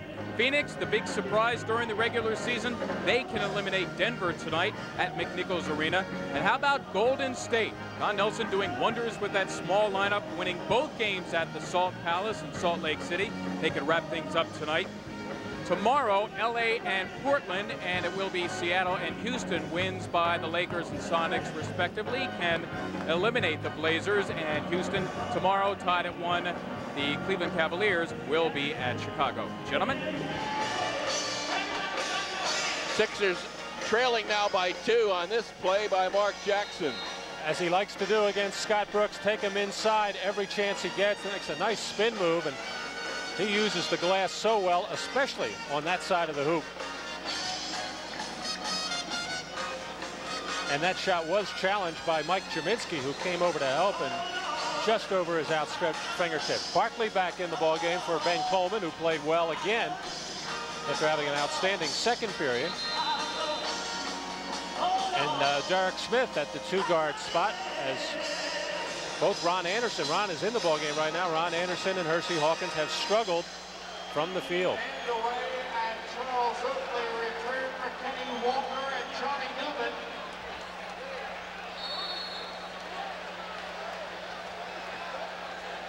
Charles Barkley returns. All right, 9:15 now left to go here in the final quarter.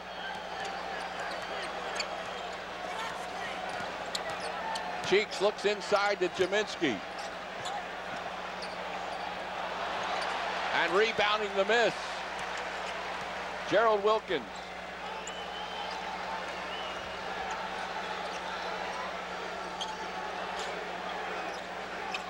Sidney Green. Sidney Green got inside that 15-foot range. And the Knicks lead by 4. 8:40 left to go.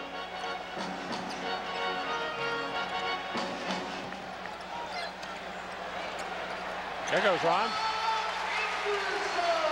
Boy, did the Sixers and Ron Anderson need that one. Well, he has just killed the Knicks from the outside in games 1 and 2. And hasn't been able, they've been, of course, spending much more time trying to keep him from getting the ball in this game. Hopefully it'll be the start of a stretch, because Ron usually makes them in bunches. Gerald Wilkins on the drive. 14 for Gerald Wilkins. The Sixers want a timeout here as we're getting down to the final 8 minutes. The Knicks up by 4. And we'll be back right after this.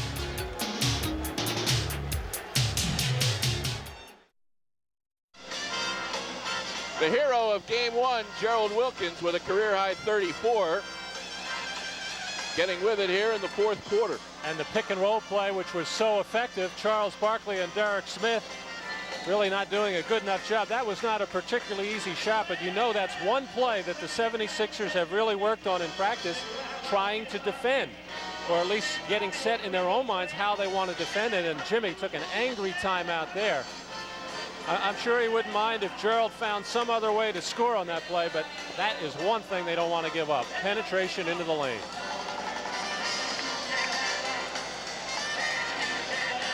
Ewing is still an unhappy camper. On the bench with 5 personal fouls in a game that has had fierce confrontations, and Ewing has gotten a couple of those fouls on little taps. Speaking of taps, Jaminski keeps this alive long enough to get fouled. Personal fouls on Gerald Wilkins. Gerald Wilkins commits the foul. He's got 4 now. Well, Kiki has come in for Johnny Newman, and Johnny Newman normally in this case having the task of guarding Ron Anderson. Now, of course, that has gone over to Kiki Vanderway, who defended poorly on that play, gave Ron Anderson an open jumper in the corner, took the Knicks all out of whack defensively, and enabled Jaminski to get on the board.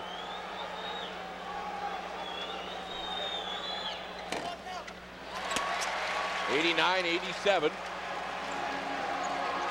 7:55 to go.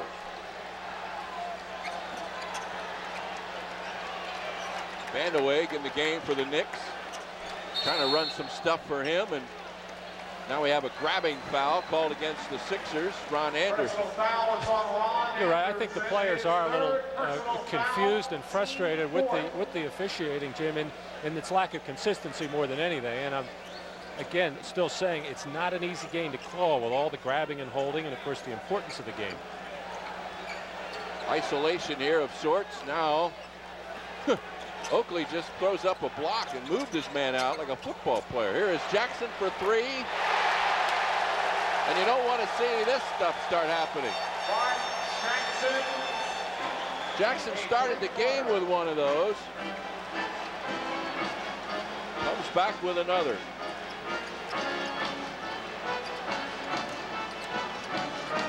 The cutter is Jaminski, and he's got the move right to the basket. 15 points for Mike Jaminski. Well, Mike just showed up just in time as Charles, behind the backboard on his spin move, jumped in the air, and Mike came wheeling through the lane, and nice play. Knicks by 3. This one is for 2. And it is knocked out of bounds as Jaminski and Anderson each reach for the ball. Bump it over the baseline. 22nd timeout being taken by Rick Pitino at an odd time. It comes with 6:46 left to go in the quarter. Pitino had to hustle his players to get over there in time. The way these two teams have gone at it, you would like to have as many timeouts available to you down the stretch with all the wild and crazy things that have gone on, but for some reason Rick wants to make sure of something here, and they normally set up kind of a wedge here, a 3-man screen out at the 3-point line for a 3-point shooter, but really Mark Jackson, their best 3-point shooter. They're not going to do it here. That's the play they were going to set up, and Rick wanted to change it. Was it worth the 22nd timeout? We'll soon see. Wilkins has this one blocked. Good block by Jaminski to step in there and knock it away. I don't think I have seen a Wilkins shot blocked until that one. 3 games. Or challenge. Jackson changed what looked like a shot into a pass, and Oakley was as confused, and a Knick turnover. They're 16th. Now, Jackson doesn't really feel comfortable shooting the 2-point shot from about 16, 18 feet. He'd much rather shoot the 3. And there's a little psychology involved there. We'll talk about that as we go on. Sixers trailing by 3. The clock now running down, and a travel the call. Point is, Jim, when you're a guard, you're supposed to be able to make 16, 18-foot jump shots. You're not supposed to be able to make 3, so you shoot it with a little bit more, the devil-may-care, and I think that's what goes through Mark Jackson's mind. Nearly stolen by Cheeks. Jackson on the drive. This time the pass is there, but Green can't make the shot. Does, however, draw a foul. One thing about Jackson, he thrives in this kind of situation. When the game is on the line, he's one of those guys that really loves to try and take over. He has been a big play guy for them in his 2 seasons. He's a little upset there. I don't know with himself. He had no problem penetrating. I think he felt Sidney Green should have probably dunked that ball.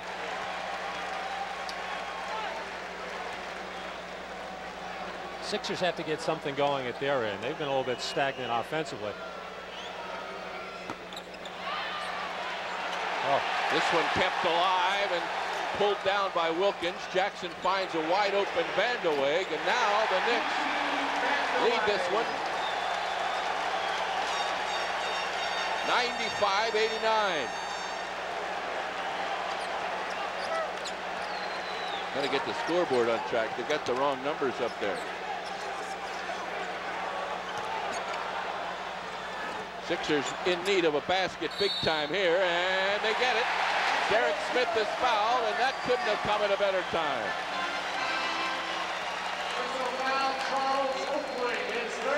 There's a strange one. Charles just taking the little turnaround jumper without a double team. And you would think that would afford the Knicks better defensive rebounding positioning. But Derek Smith able to knife in there, get the rebound, make a tough shot, and complete. The Knicks trying to deliver the knockout punch. The Sixers battling for all they've got.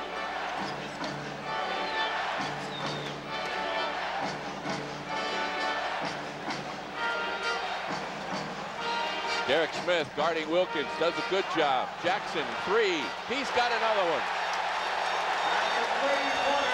And that'll send the Sixers to the bench with another timeout. 5 minutes left to go in the game. Maybe the season. As the Knicks have pulled up 98-92.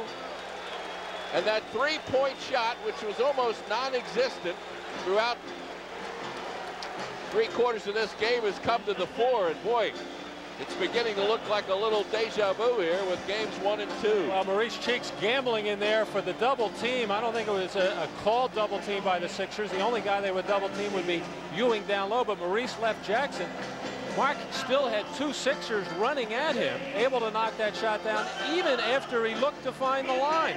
And that's almost death in a three-point shot when you have to look down and find out where you are on the floor. But he's got it going right now. However, there's still plenty of time left in this ballgame with 5:01 remaining. Sixers trailing by 6. And normally he has saved his heroics for much, much later in the ballgame. 5 minutes left to play. Jackson with 24 points on the night, 3 out of 4 from downtown, as they like to say up in New York. Don't forget that Sixers summer basketball camp. There's usually a member of the Sixers. They're there each and every day, sometimes a couple. And you youngsters out there can learn basketball firsthand from the very best. Here goes Gerald Wilkins on the move against Derek Smith. Maurice coming over to help out. And now Smith and Anderson flying at Mark Jackson, who obviously able to keep his concentration on the rim. Knicks might be celebrating a little too early here. We saw the Sixers doing that with about 4 minutes to go in game 2. And well, I don't like anybody celebrating till you're in the locker room and you're sure nobody comes in and gets you for a few minutes. Jimmy Lynam now has gone to Gerald Henderson. I think he feels he needs more quickness out on the floor, especially with the smaller Knick team out there.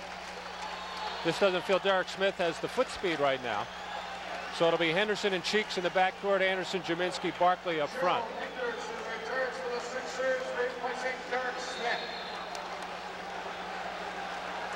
5 minutes left to go. Lots of time for lots of things. The Knicks lead by 6. Nice play here for Gerald Henderson, and he delivers. Good execution by the Sixers there.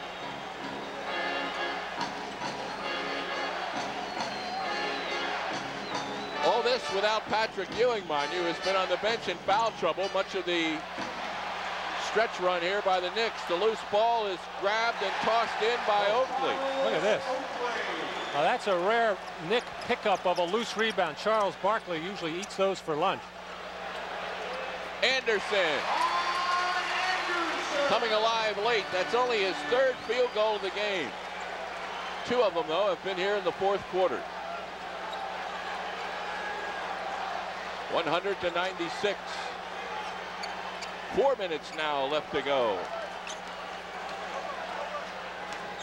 Sidney Green, the guy you sort of want with the ball. He's not going to score much, and he travels with it there. Walked twice, actually. Walked on the first step, and then walked on the finishing part.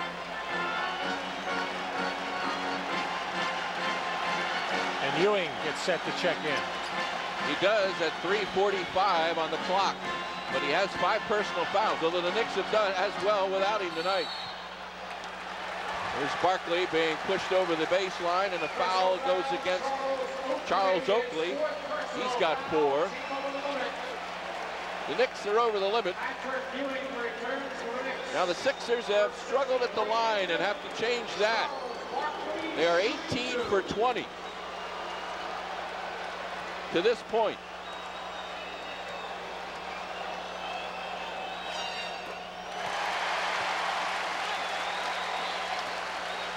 Or make it, I'm looking at the Knicks totals. The Knicks are 18 to 20. The Sixers are 21 for 29. But when it counts right there, Barkley hits a couple. We've got 19 points for Barkley. And Gerald Henderson really doing a good job right now on Gerald Wilkins, denying him the basketball. Jackson, a prayer. Saved by Wilkins. Travel on Wilkins.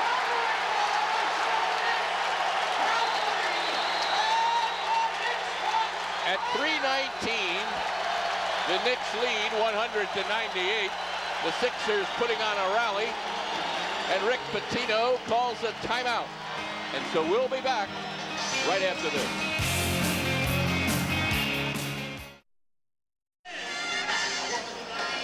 Well, the crowd has certainly come to life here as the Sixers have come to within 2 of the Knicks.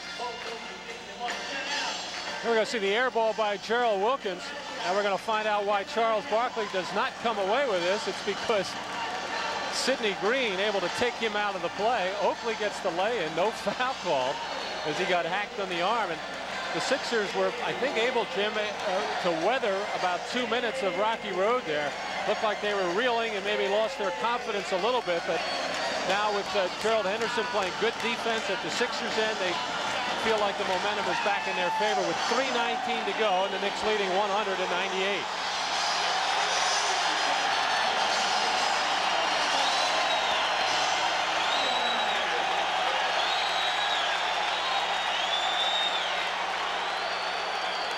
.317 on the clock. Sixers going for the tie. Barkley, Oakley on him, pulls up.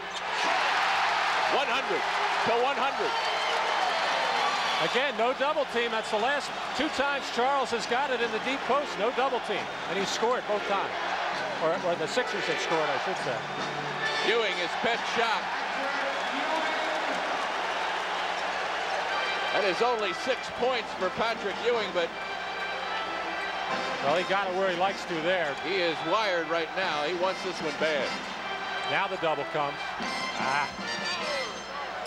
Sixers not in good position. Shot clock winding down. Oh, no. They will wave off the basket. Personal foul is on Charles Oakley. Oakley commits the foul away from the shot. That'll be number 5 on him. Jimmy telling Maurice that the Sixers have to deploy themselves much better when Charles has the ball and he gets double teamed. They've got to get that floor spread so when they reverse the ball, they're going to get a good scoring opportunity for either Ron Anderson, Maurice Cheeks, or Gerald Henderson. 22 points now for Charles Barkley.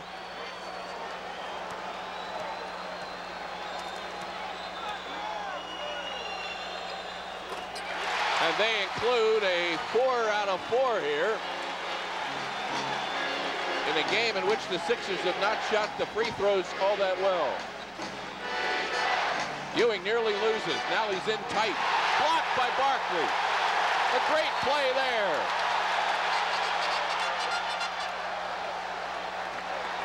I don't know why that shot was thrown up. There was a whistle. Johnny Newman. Johnny Newman committing a foul as the Sixers breaking out after the Barkley block, as Patrick Ewing really meant business as he tried to turn it over and throw it down the hole. Watch Charles beat him. That is a highlight film block. Woo.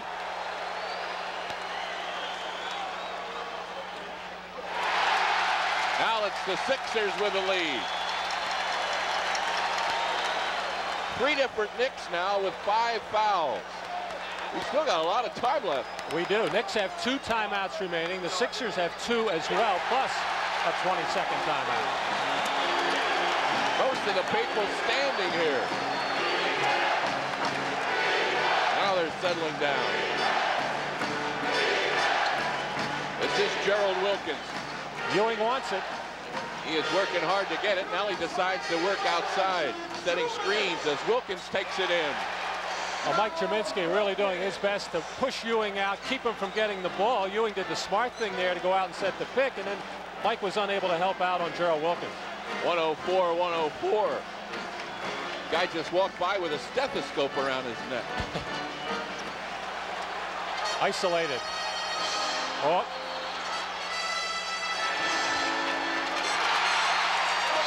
Anderson makes the basket, but it'll be waved off. Johnny Newman, just a little bit of half a second of hesitation on coming over to double Barkley. Now that's an illegal D, the 3rd of the game.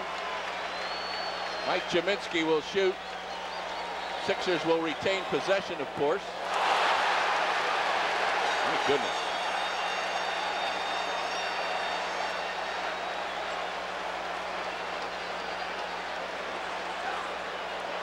Five out of 8 from the free throw line for Jerminski.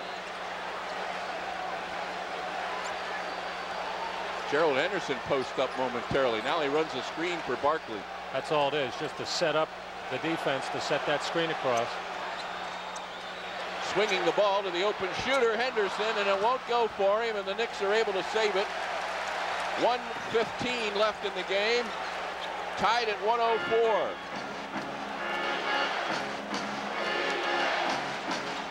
Once again, we're coming down to who will make the big play. Stolen by the Sixers. Under a minute left. Thrown away. Gerald Henderson, I think, doing the wise thing of looking for the fast break play, but then just didn't get the ball in the middle and make the correct play. A bad decision there. With 54 seconds left, the Sixers turn it over. The Knicks have it.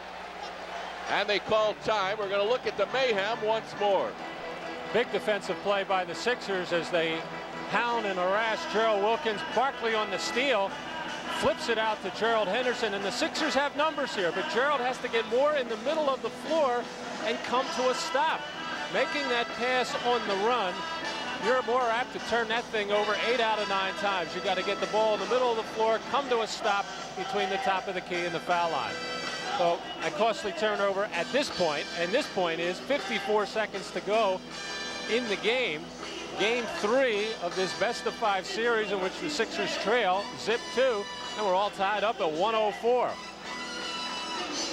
Well, the crowd is absolutely zany right now, and maybe the players trying to over-respond to the noise and whatever, do crazy things. And speaking of crazy things, the Knicks have demonstrated they'll try almost anything in this situation. A three-point shot, a drive to the basket, a low post-up jumper for Ewing. They've got a lot of weapons to come at you. And well, their favorite set play in this whole series has been that pick and roll with Gerald Wilkins and Charles Oakley over on the right wing, foul line extended. They've gotten a lot of mileage out of it, although the last time the Sixers played good D, forced the steal, or go low post to Ewing on the left box, or let Mark Jackson create. And that's the most scary one, Jim. In this situation, being the big play, big game player, that's the one that would worry me most.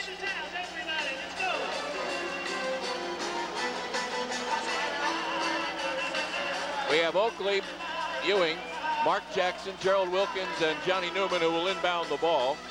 Jerminski, Barkley, Henderson, Cheeks, and Ron Anderson.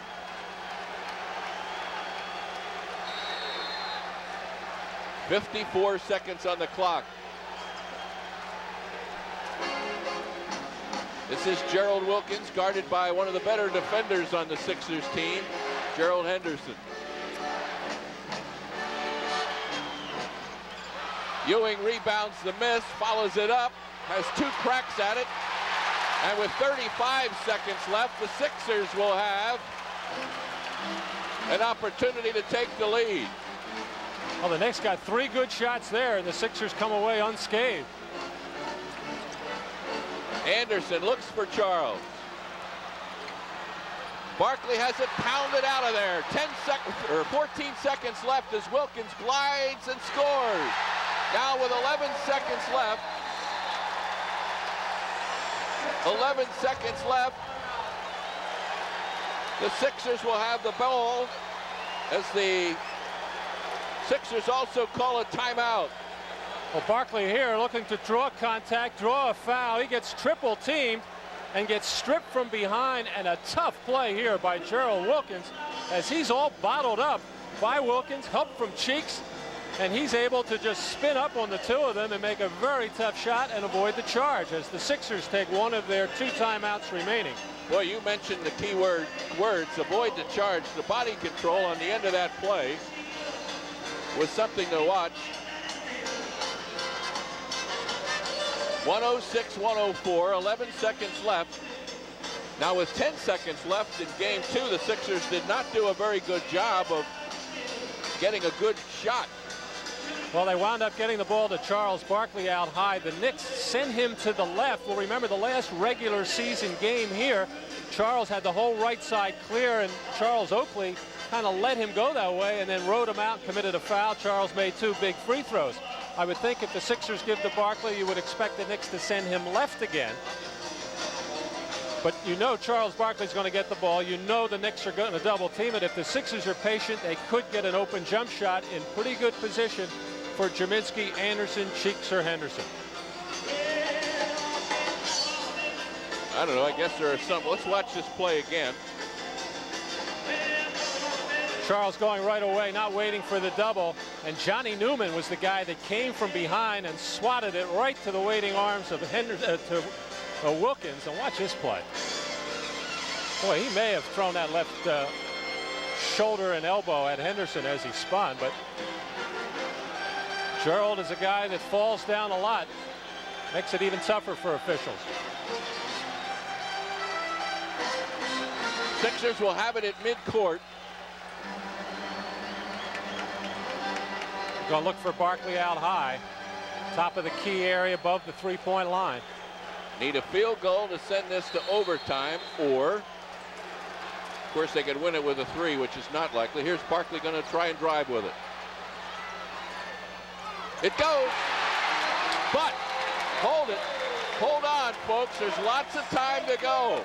6 seconds. Charles with one of the biggest baskets of his career. Well, they looked like they were opening up the right side to him. Then they sent him left.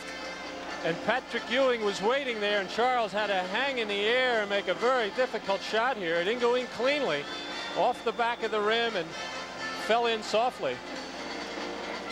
Oakley able to take away the right-hand drive.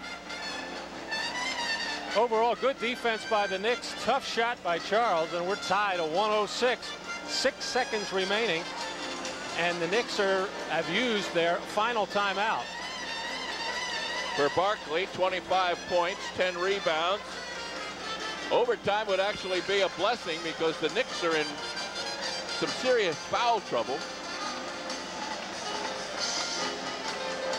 And you'd like your chances. However, the Knicks have won games 1 and 2 in settings such as this with 3-point bombs. But they only need 2 right now. Now Jimmy's making a decision here on how to guard this inbounds pass, whether to put a lot of pressure on the ball, using that midcourt line as another defender, or to back off the passer, try to get in the passing lane and deny somebody the basketball, or deny down the sideline. On the other hand, the Knicks, their main goal is get the ball inbounds. They don't want to throw a turnover out around midcourt and have the Sixers pick it off and go in and lay it up. So their main job is get the ball inbounds and then take what they can get.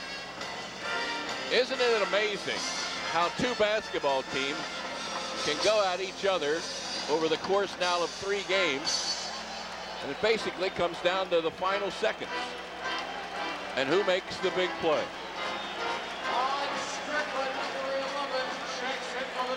And the decision will be to pressure the inbounds passer. Mike Jaminski, the tallest man on the floor. The Knicks with 2 penetrators in the game now, Jackson and Strickland. Of course, Wilkins is, as already has shown you, an excellent penetrator as well, and they join Oakley and Newman. Double team on Jackson. He'll break it down. Misses the layup. Cheeks grabs the ball and slings it the length of the floor. It almost went in. It hit the bottom of the net. Did it go in? No. Oh, that's what I mean, the Sixers are running around like they've won the game. I don't think it did. In any event, I think it was tossed. It was tossed after the red light went on. I thought the ball like grazed the bottom of the net.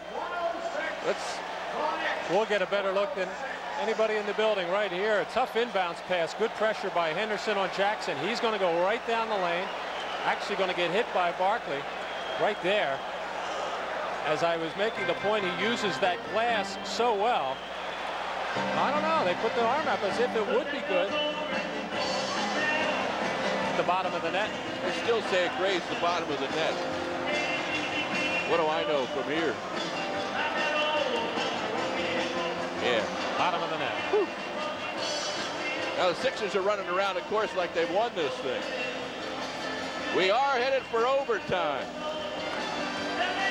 From the Sixers' vantage point, it looked like the way the net flopped, it looked like the ball may have gone through the basket.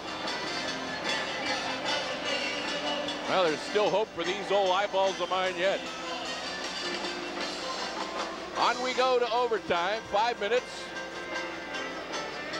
In foul trouble for the Knicks, Johnny Newman, Charles Oakley, and Patrick Ewing, all with 5.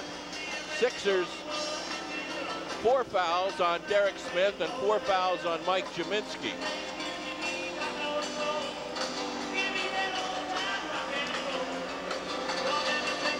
Well, no doubt Jimmy will stay with Gerald Henderson despite that one turnover on the fast break play.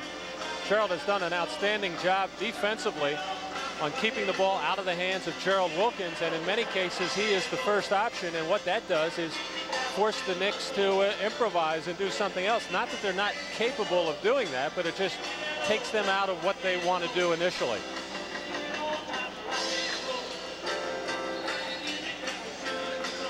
Coming up after the game, the movie Bad Dreams, and hopefully that'll have no significance to this basketball game.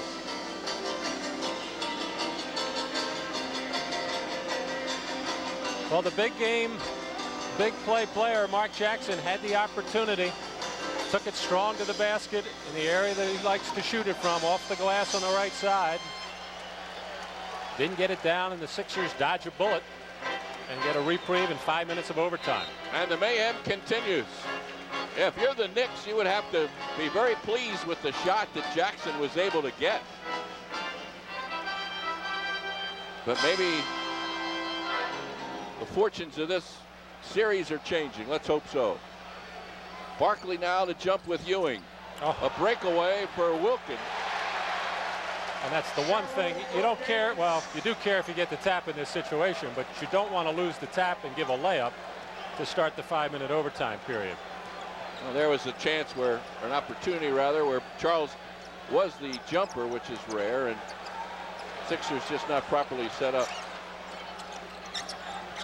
Cheeks will go for the tie. Ewing has the rebound. The trailing Johnny Newman powers his way in, makes the shot, and he is fouled. And now Mark Jackson is talking to both Ewing and Johnny Newman, saying, stay calm, stay calm. We celebrated too early before. I think the Sixers were able to use that to give them a little bit of a spark, but now they've dug at least 4-point hole for themselves to start the overtime. The lead is at 4. In overtime, 4:20 left to go. Barkley has a chance to draw a foul on Oakley or Ewing. Now he's trapped in the corner, and there was a dangerous pass. Ewing could have intercepted it. Anderson makes the shot. I think Ewing was a little tentative there. Yes, he was. And Charles got away with one there. Ron Anderson took care of business once he got it, however. Newman trying again. He's going to be called now for an offensive foul. And that's all for Newman. Well, that time the Sixer defense closed up, as Johnny Newman must think it's a revolving door in there, that he can get into the basket anytime he wants, which he's been able to do in the 3 games, but not that time. Newman has had a busy night. A near fracas early on, and some key baskets for the Knicks, but he's out of there now.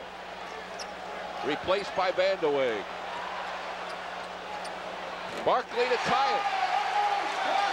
Charles has gone down swinging. 110-110. 11 out of 14 from the field for Barkley. He has not shot a lot, but has made the big ones. Foul line work here in the 4th quarter and now in overtime. Spin shot is up and no good. Rebound Jaminski. The Sixers will try and run. 4-on-2. Barkley going for the rebound. Stolen by Henderson. We're tied at 110.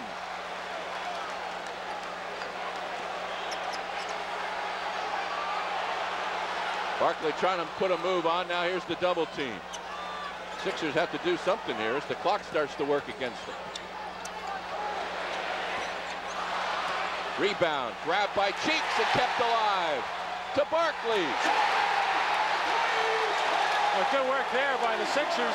First Gerald Henderson to give them another opportunity. Then Maurice Cheeks to get another opportunity and get the easy one for Charles Barkley, and the Sixers come back and take the lead. Wave off the basket. A foul on the floor. Personal foul, Maurice Cheeks. Cheeks commits the foul. It's only number 2 on him. And only the Sixers' 2nd team foul on overtime. They'll be in the penalty on the 4th team foul in overtime. Or the 2nd one under 2 minutes. 2:20 is the time remaining here. Ewing is fouled. He goes hard to the floor and he gets up angry. Gerald Henderson committed the foul. And they're holding on to Patrick Ewing. He really almost got killed there by Gerald Henderson as he flung him to the floor on the attempted dunk.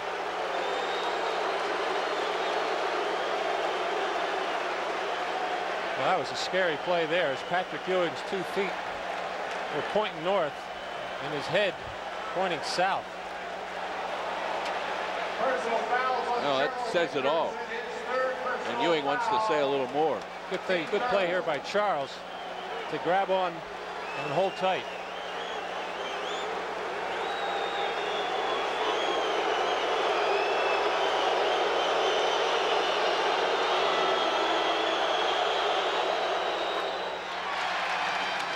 You know, that is only the 7th point of the night for Ewing. He has been in foul trouble. What matters most, though, is he has tied this game. 112, 2:15 left in overtime.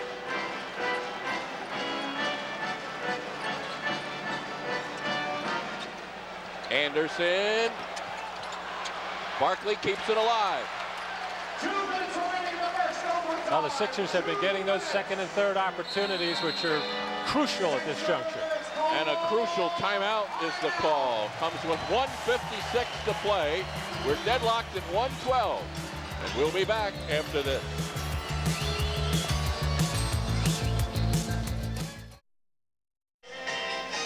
Well, you can count the heroes in this sequence, which leads to a very big Sixers play. Mike Cheminsky getting a wide open shot. And terrific hustle here by Maurice Cheeks to save. Ron Anderson ready to fire this towards the basket at the last second. Spots Charles Barkley all alone as Patrick Ewing took off on the Cheminsky jump shot.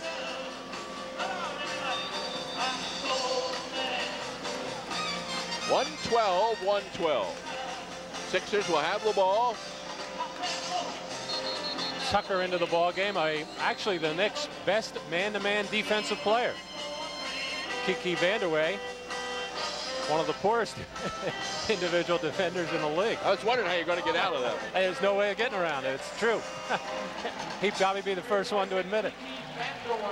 That's not his strengths. His strengths are shooting the ball. Tucker will come out and guard Ron Anderson.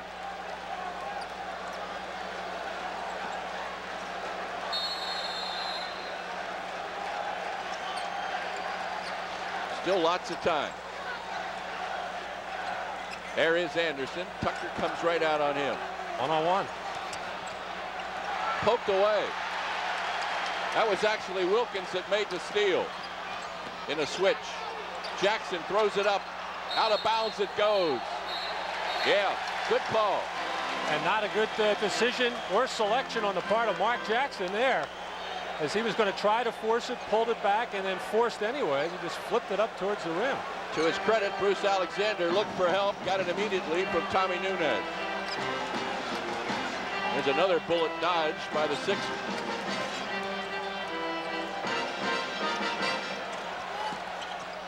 Shot clock down. Cheminsky pops out. Sixers can't make that big shot, although they have made a few big ones in this game.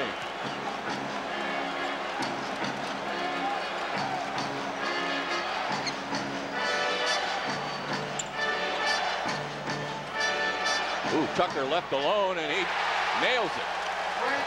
Not the three-pointer that he beat the Sixers with, but that's beginning to look like a genius substitution there as Tucker comes into the game and hits the shot. That was kind of a delayed, first a back screen, Ewing for Gerald Wilkins. He went off, and then Trent Tucker going to come off Patrick Ewing again, who does a lot of moving around on this screen here. Not called, would have been his sixth, but enough to free up Trent Tucker for the wide open jumper. 54 seconds left. Charles Barkley made the big play, the two-pointer that got this game into overtime. And prior to that, Charles pretty much carried the Sixers on his back during the final couple of minutes. But now the Sixers will need to call on someone else here. Well, what to has be the happened, hero. Jim, the Sixers have been a little bit too deliberate in getting into their offense. And consequently, when Charles is the main focus of the offense, obviously, and when he gets the ball, there's about 9 seconds on the shot clock. And then the double team comes, then the ball starts to be swung around, and 3-4 passes, all of a sudden, you're down to 1 or 2 seconds, and that's what happened on the Cheminsky jumper. And you try not to pay attention to the clock, but you're so aware of it, and you just rush your shot ever so slightly. Well, the Pistons with a big fourth quarter put away the Boston Celtics, not only tonight, but for the season, and on go the Pistons. They'll play the winner of the Atlanta-Milwaukee series. Right here, the Sixers battling to stay alive. Still plenty of time left in this one.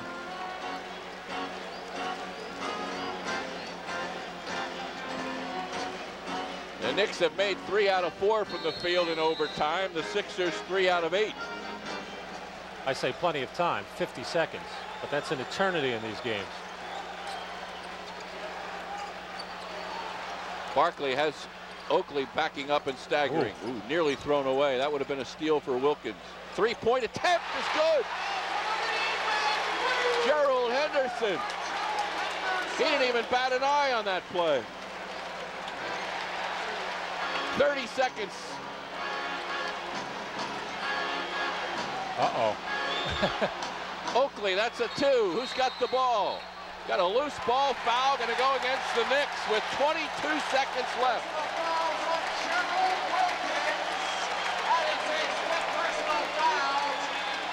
Now Bruce Alexander is walking into the fray here. Is he going to change the call? I don't know. I think it's just the first team foul on the Knicks under 2 minutes. So it's a non-shooting situation. 22 seconds left in the overtime, so the Sixers don't need a shot. The Knicks will no doubt have to foul.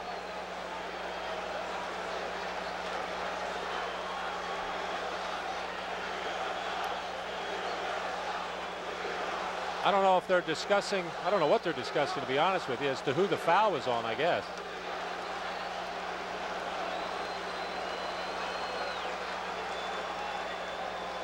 A double foul has been called. Oh, they're going to call a double foul. Now they're going to end up with a jump ball. Gerald Wilkins, his 5th personal foul. We will jump it up. It is a double foul. Well, it's certainly a long way from over. That really changes the complexion of things.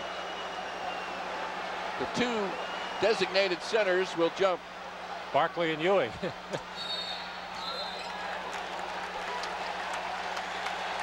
Now we're going to get interference on the jump ball by Patrick Ewing. Yeah, calling a quick jump. Well, there's one you'll see a lot of games before you'll see that call made in a moment like this.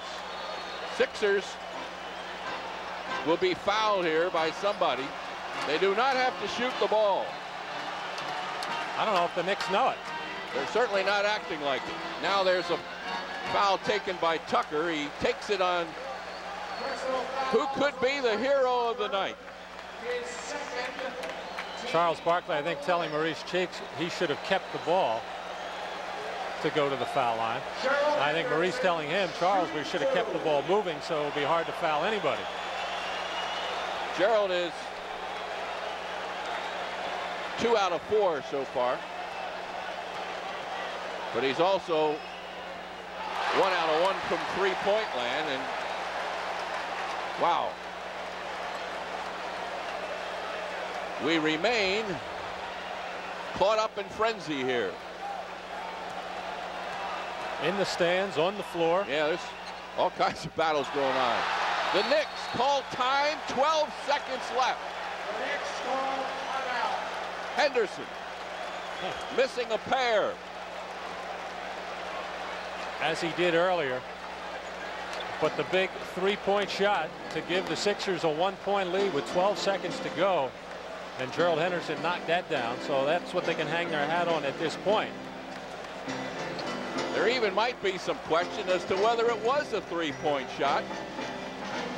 Really, take another look at it. Check his feet. Oh, it was not a three-point shot. Do you believe that? Well, it was funny. I was watching the officials when he put it up. Bruce Alexander, who was the official on the play, he raised his arm.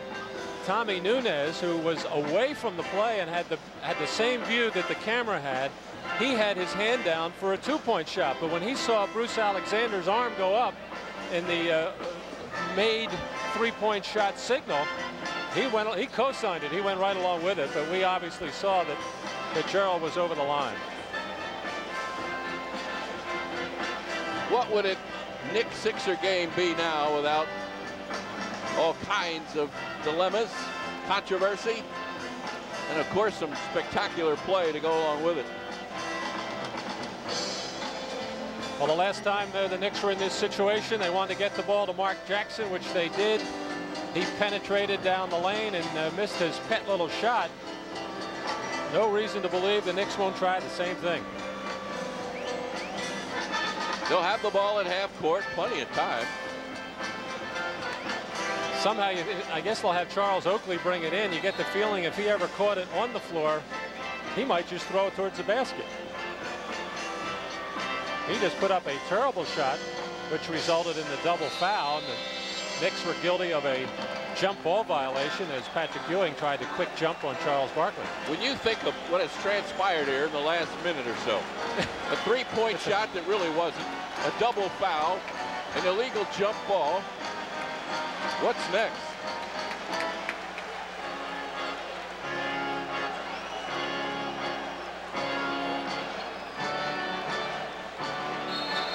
Now the rules trying to be interpreted here by Oakley, Barkley, and Hugh Holland. Trying to say Charles has to give him 3 feet. Charles is going to take it down to the centimeter. From the sideline. From the sideline.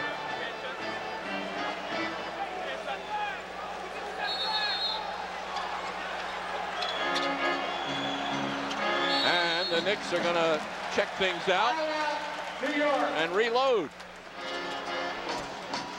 This is Wilkins. Ooh, he takes a long shot. Hits it.